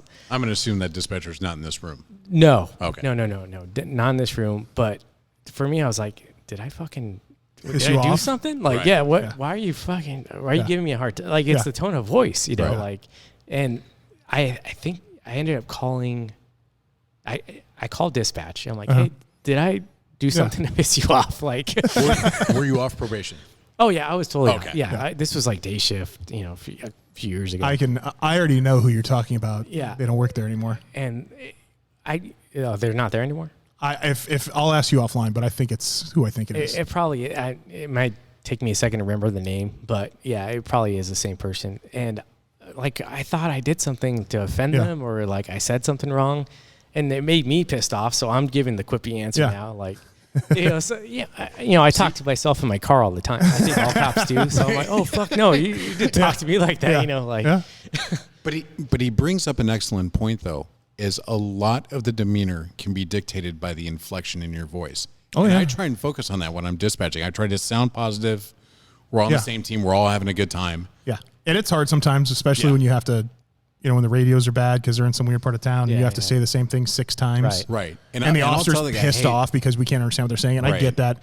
But, you just can't be a dick to them back on the radio. Right. But you want to get on the radio and say, hey, look, buddy, it's not you. Yeah. The radio sucks, but I still can't understand what you're saying. Yeah. And I'll tell people, like, after like the 3rd time I have to ask them to repeat, I'll be like, here's why. Right. You're static. You're low volume. Your radio cut out. I know where you are and the radios aren't good there or whatever it is. I try to let them know, like, I'm trying. Or I'll repeat like half the plate I got. Yeah. I only need the letters. Yeah, I got you. Yeah. No, tone of voice has a lot to do with it. You guys have totally great agree. voices, by the way. And I don't mean that like I'm hitting on you, but Everybody says Jason does have like the best dispatch voice. both are very. Jason, yours is A+.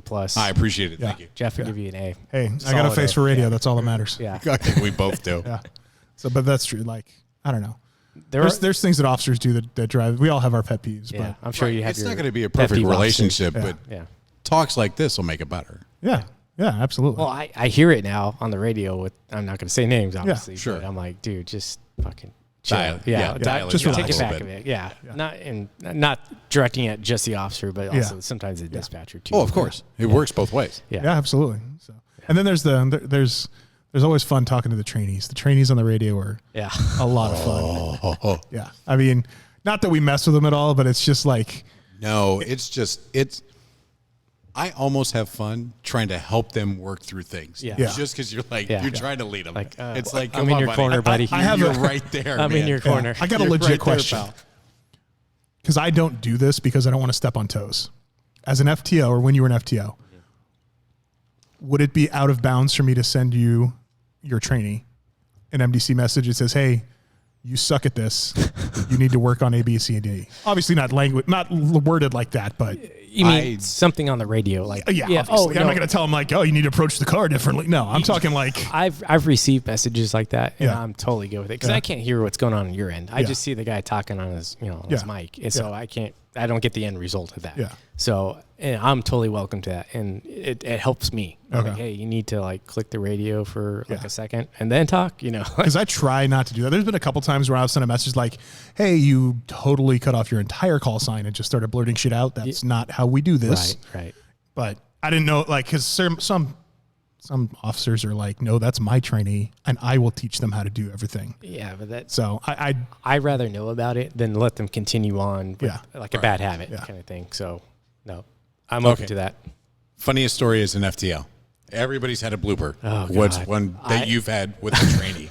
I have one. while you were an FTO, not in training, Yeah, right? while you were an FTL. Wow. Okay. Or you can self-confess to something you screwed up yourself. I have one that I would love to tell you, but I Leave names out of it and go ahead no, with the story.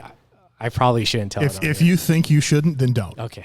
Yeah. Oh, we're going to err on the side of caution now? Yep. I'll tell- Listen, Ah, I've had to that tell people sucks. I've had to edit stuff out. As you know, I had to edit out Yeah. the story. And there's been a couple times where I've had to tell people where they're like, should I say this or not say this? I'm like, think of it this way. If your chief listens to this and wouldn't want you to say it, then you don't say it. No, I agree with that. Yeah.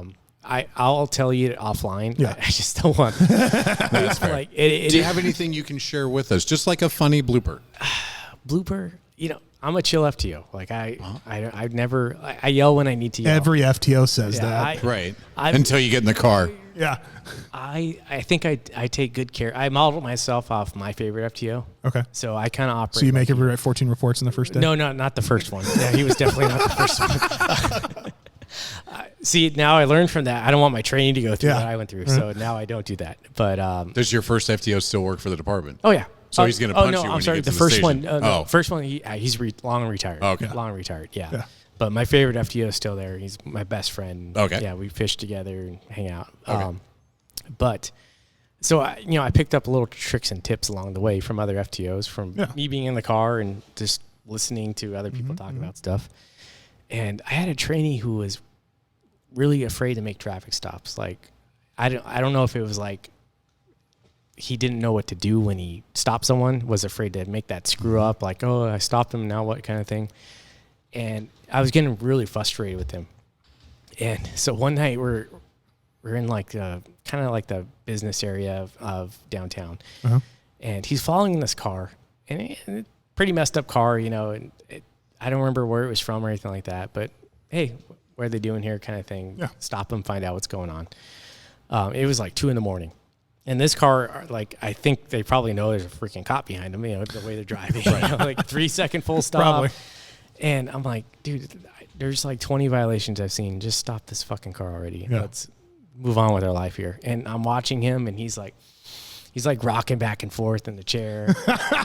He's so scared. I'm like, dude, this guy is fucking killing me. He needs practice with this. So I need him to, brush up on traffic. Please tell me you just reached over and turned the lights on. I freaking flipped those light bars on, and his eyes looked like a slot machine. Like like he melted down completely. And I was like, oh my God, like hit the brakes. The car kept going. It was just like a complete and utter meltdown. How far is his first phase? It wasn't first, but it was probably like 2 or 3, somewhere in Okay. there. And I learned that trick from someone else. Like someone else had told me, hey, just do that to see what they do. I'm like, well, see the response. And it worked. I mean, it got you an answer you were looking for. It did, and I talked to him about it afterwards. And he's like, "Yeah, sir, I know. I'm trying." And I'm like, "Okay, well." Sometimes people learn slow, right? Yeah, yeah. And did he make it? Nope. No. Hey, it happens. I don't. It happens. There's been so many. Like I kind of mix up my trainees, but I'm pretty sure he didn't make it. But I mean, it's nothing really to be like ashamed of or anything like that. Like I know a bunch of cops who are cops in other agencies that failed training at their first agency. Yeah. First things first. 2 things will make you or break you: officer safety and report writing. Yeah. Officer safety is paramount for me. Like and then report writing is going to be number 2. Yeah. Anybody you ask. Yeah. I've had a lot of trainees that were just like really unsafe. Like no basics at all, and you try and teach them, and well, I don't know. I haven't been through the academy, but do you think the academy does a well enough job of teaching the basics, or is that one of those like you learn the documentation law, quote unquote stuff, and then you learn the practical app? The basics are pretty well covered. Yeah. But when you're applying all those to like, in the academy, you're searching the same building. Yeah. Like 15 times. Yeah. So you know exactly what it looks like. Yeah. Yeah. You go into this modern office building with glass everywhere, and it's like, oh, good luck with this. Like your academy tactics, you're gonna have to change a little bit for this. Right. Yeah. So they do a good job. But All right. So go back to your FTO. Actually, I'll ask you this one first, since you're in the DB now. Knowing what you know now, what are 3 things you wish you would have done differently when you started? That's a good one. If you could give younger Andrew advice, what would it be? So I'm thinking, this is a question I was thinking of too on the way here. What would I tell myself, or what do I tell my trainees, in the car? And a lot of it, because that's the same question, really. Yeah. And a lot of it comes with, stuff that people have told me, like, hey, make sure you do this. Yeah. There's some stupid ones, but like make sense stupid ones. Yeah. But my big one is, dude, you got to take care of your family. Like family first. Yep. This job is just a fraction of your life. It's a great career. It's awesome. You're going to have a good time. But when you're new, you want to be that guy that's always there for the OT. Like every time they call you, you're at the station in 5 minutes. And that's probably okay when you're young and you don't have family.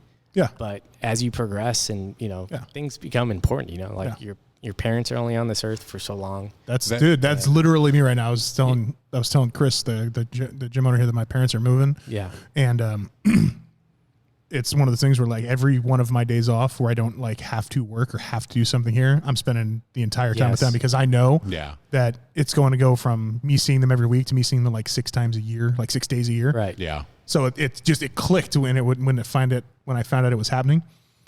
It clicked at how important, like, oh shit, this is a really limited amount of time that I'm going to be able to do it. And that's why I don't try and sign up for a bunch of overtime and stuff like that. It's just because I want to be up there with them. Right. Yeah. And your department, it's not always good for you. You're going to have your ups and downs, but your family and your loved ones, they're going to be there. So that's like when you hear birds chirping, that graveyard supervisor, any graveyard officer desirous of 5 hours a day watch overtime, identify. Yeah. Nothing on the radio. Chirp, chirp. Chirp. Yep. And then the junior guy just gets it anyways. Yeah. Yeah. So I guess I'll take it, sir. Yeah. I like to drive that home with them. Like, dude, I understand we're going to miss stuff. You guys miss things all the time, holidays, but you got to really make it a point to focus on that.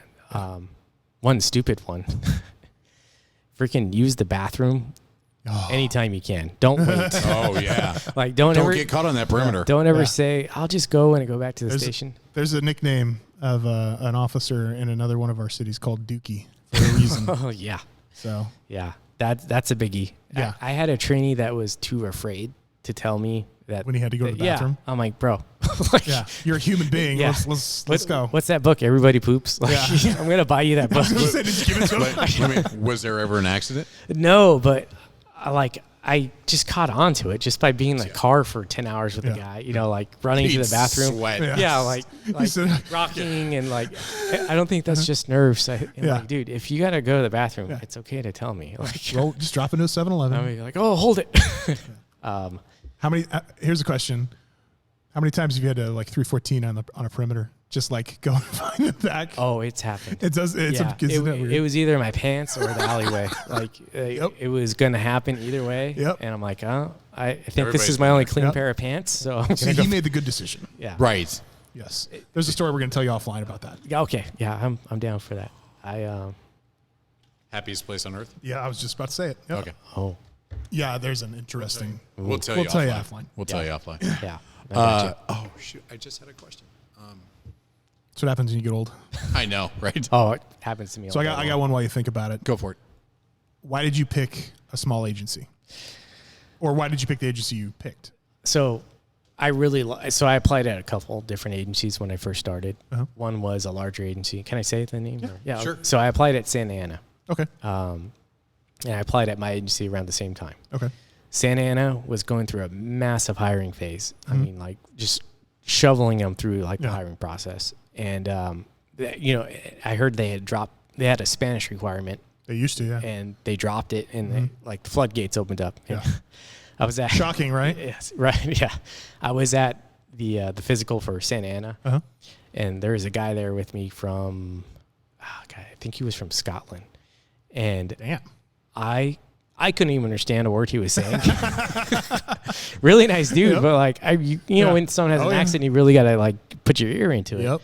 And I'm like, God, and he doesn't speak Spanish. I'm like, if I can barely understand him, like the Spanish-speaking population, it's gonna be so this difficult. is going to be hard for you, bro. Yeah. So, I don't know what happened to him. He's a cool guy. Yeah. I hope he's doing well. I hope he's a cop somewhere. But it was pretty funny. But anyway, so I also applied at my current agency, Santa Ana. I did stellar through the hiring process. I think I came out like second. Oh shit! And but because it's a larger agency, it was going to take longer to finish everything else up, like months out. My agency, because it's smaller, they're like, hey, you want to start work next week? I'm like, okay. Yeah, sure. Did they put you in something before they sent you to the academy? Like, did you work the desk before or something like that? So there were two that went to the academy with me that were doing that kind of like front desk work. Yeah. I came on much later than them. Okay. So it was like right when the academy started. Yeah, it was just like boom. In. Yeah, back to the academy. That's awesome.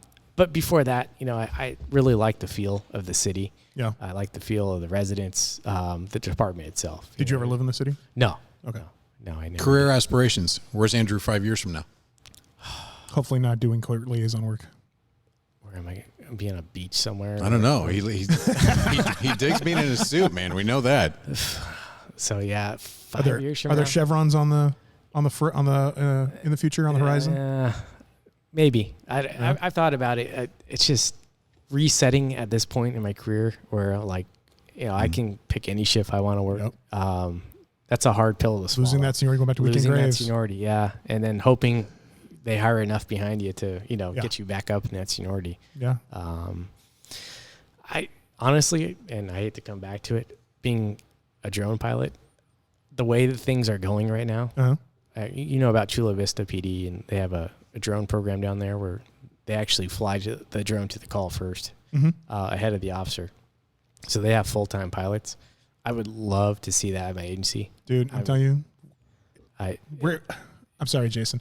The future of this drone stuff is like... No, I get it. It definitely makes law enforcement safer, which I'm all for. Yeah. But quickly walk me through the process. Is it all calls for service that they're... Pretty much every call for service is a drone going to it. Yeah. Just to check the area before the officer gets there, gets eyes it's on officer the scene. safety, man. No, I totally... And I'm all for it. I'm just thinking... Are they responding in tandem and just usually the drone gets there first? The drone's going to get there first. Usually. Okay, because I was just thinking response times as well. Are you sending a drone, evaluating, and then say car goes or car doesn't go? They have them throughout the city. So depending on where the call's at is where they launch from. They'll have like a drone a beat drone. They'll have like a pretty much. beat drone. Yeah. Okay, but I would say though, launch the drone. It's going to beat the officer, but the officer is still responding at the time the call goes out. Yeah, they'll send an officer. Okay. But that drone will often clear a call before the officer gets there. Just like Air 55 used to. I get that. Joe ETL. Oh, okay, cool. Yeah. Oh yeah, I did that a couple times with Air He's gone. 55. Send him 925 at him. It's gone. Yeah. Okay, thanks. Yeah. Yeah. So I mean, there was a study done. This was probably 7 or 8 years ago, where it was in the UK, where an ambulance company outfitted an AED on a drone, so that because they were having like 20, 30-minute response times through these major cities, right, for ambulances to get there, right. And people were just dying because they couldn't get service there fast enough. Right. So they stuck an AED on the bottom of a drone with basically like duct tape, essentially, flew the AED out there, and then they had a whoever the reporting party is, it's got instructions on it. Go ahead and use this. No, the dispatcher would stay on the phone with them. The drone would land, and then they would walk them through how to apply an AED. That's what I'm saying. Yeah. And they would, I mean, it was the reporting it's party incredible. utilized. It cuts your response time. Like they were responding, I want to say it was within like 2 minutes now. Right. From like teens of minutes to 2 minutes. That's a great idea. It makes sense. I love that program so much. I wasn't the first one in it. We had a couple guys in it already, so the program was up and running. But I was there pretty early, and it's just cool to help shape something new. Oh yeah, that it's awesome. It's not widely used yet. And how many members make up the drone team currently? Let's see. I think we're at 6. We're at 6. Do you guys spread out like someone's on duty at all times that could certified operator drone? That's the problem with a small agency, and in the future, I'd love to see like a dedicated pilot to a shift. Right.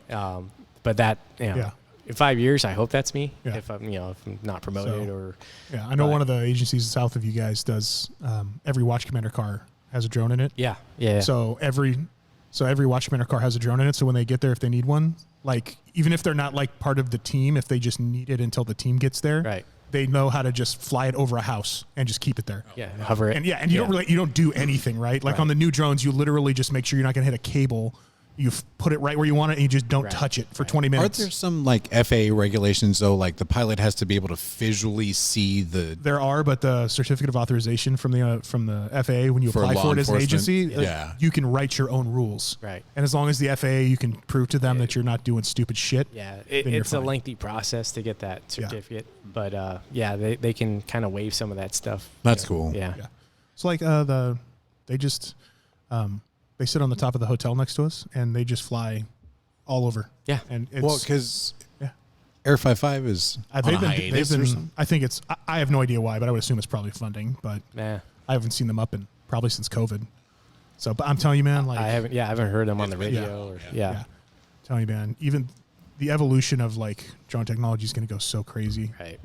Especially for law enforcement and fire, like things you would never even like. It's to the point where like you'll be able to stream live drone footage like into dispatch and dispatch Oh, will be yeah. able, like you would never have to leave the station. Right. We're doing that now. We have a streaming box. Yeah. And you can log in and watch what the drone's watching. So our command staff, you Mm-hmm. know, if they're on a SWAT warrant, can see what's going on. Yeah. So, but it's so easy to do. Yeah. Like honestly, like as a dispatcher, the future evolution that I would like to see is like you'll have like there's some agencies in the Bay Area that have like closed circuit TV cameras around the whole city that dispatch. They have a dedicated dispatch terminal that's just in charge of those cameras.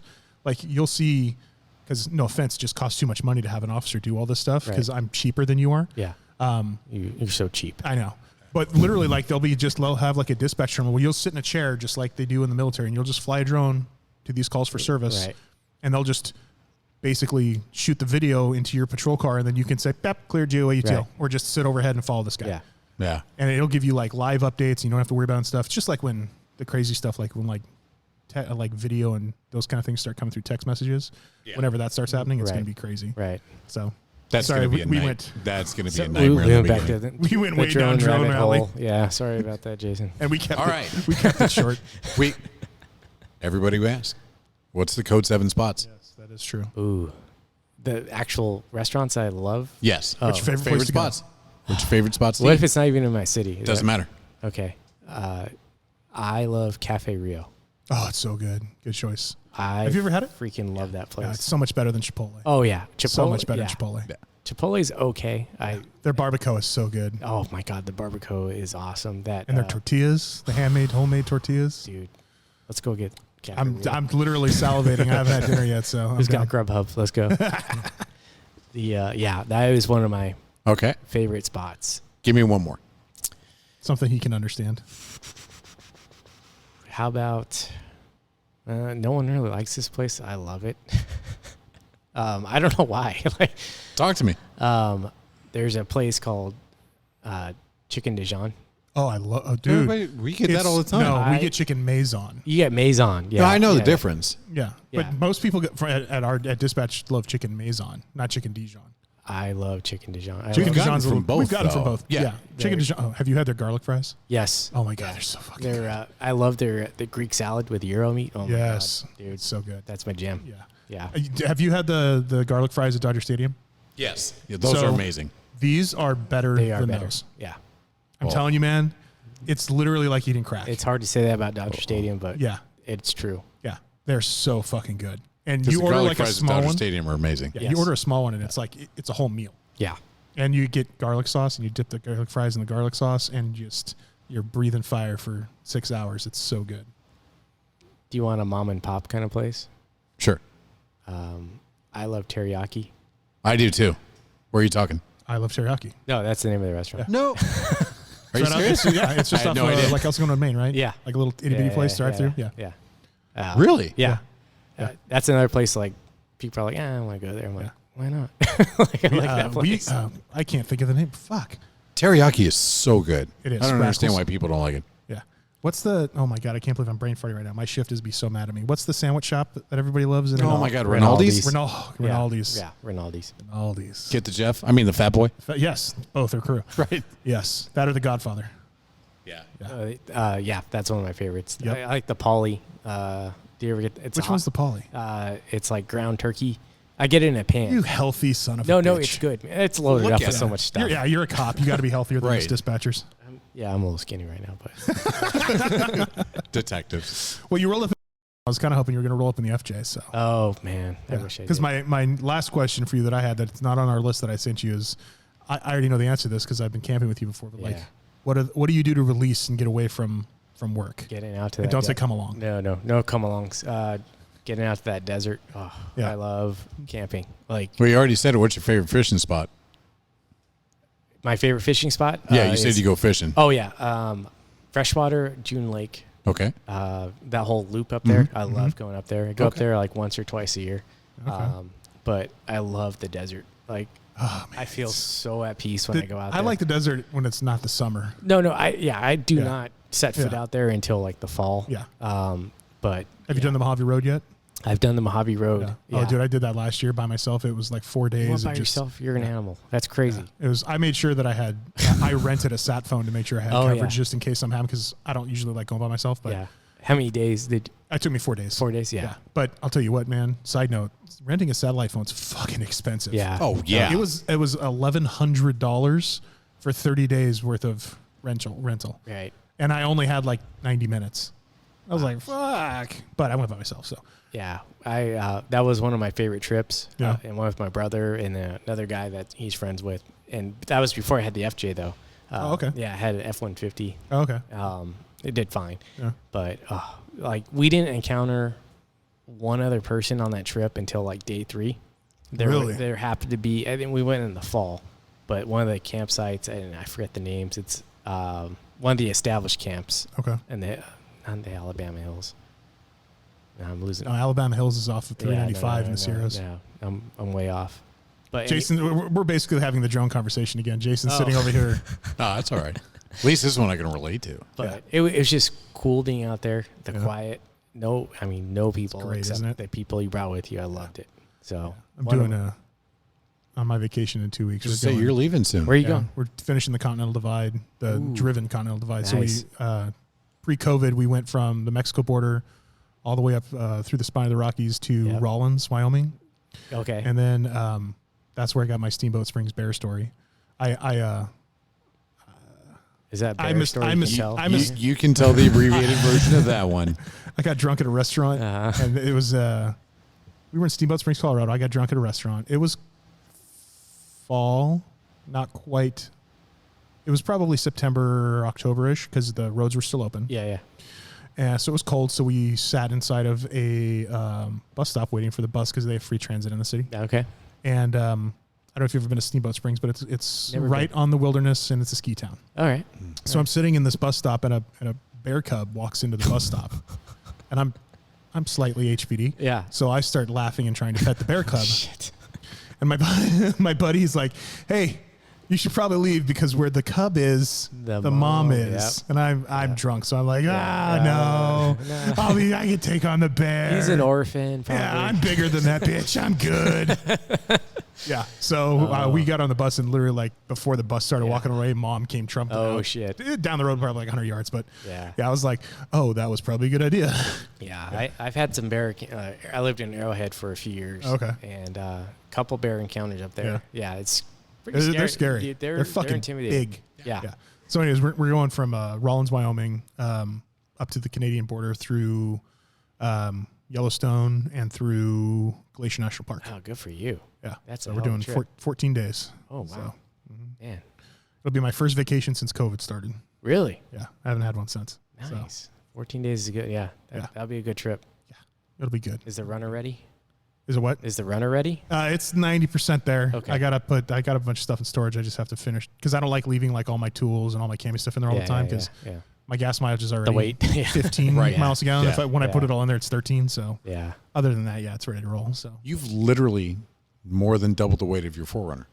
no, not double, but it's it's well pretty- over. I've added without me in it, I've added like 1,500 pounds. Yeah. It's 500 pounds over the gross vehicle limit. I was gonna say you've I've had to. CVW. I've had to like custom order brakes for it because the normal brakes don't They're work gonna stop well. it, yeah. And even still, when I stop on the freeway, like the steering goes. Yeah. You Oh, go really? shutter to Yeah, it. it shudders Yeah. back and forth, and it's not because the brakes are Of the bad. speed. Right. Yeah. It's just because there's so much fucking weight on It's the a car. lot of weight. Yeah. I I'm remember in the soft sand it's by the terrible. Colorado. Yeah. Yeah. You had a little. Yeah, me and squirrely soft sand stand don't out get there. along well. Yeah. So, but I'm getting 35s next week. So Oh, that'll be nice. yeah, except my gear ratio's down, so now I have to change the gear ratio, and I'm getting onto that drone tangent again. Not only that, but have you tripled what you paid for the car putting into it? I have about 110% Yeah. of extras. Yeah. Easily. I have. It sucks because I like to do most of the stuff on my own, but Yeah. there's some stuff like. So my dad was a mechanic back in the day before he was a cop, so we like working on the cars. Right. But we don't have like a welder at the house. We don't have some of the like specialty suspension tools, so we Right. couldn't do any of the suspension Yeah, work. That's some tough stuff. So I've got it's got like $14,000 worth of suspension on it now. Right. Yeah. That's crazy. Yeah. That's awesome though. Yeah, and it like, and I tell myself, I only need another $6,000 to finish what I want to do, and then I get there, I'm like, well, now I need to like switch out all my switches and redo the electronics, and It's never ending. yeah, it's like a boat. It's just Yeah. a hole to throw money. Yeah. Yeah. It is. It's Yeah. probably worse than a boat. It probably is because like Yeah. Oh, I it's hope worse than a thankfully boat. my commuter car is getting here soon because I've got 130,000 miles on it already. So You heard he's getting a Subaru. You're I'm getting a Subi? Subaru. Ooh. Yeah. Look at you. That's your commuter car? it's gonna be, dude. It gets 35 miles a gallon. That's not bad. So I've never met a Subaru owner that doesn't like their Subaru. Rutledge.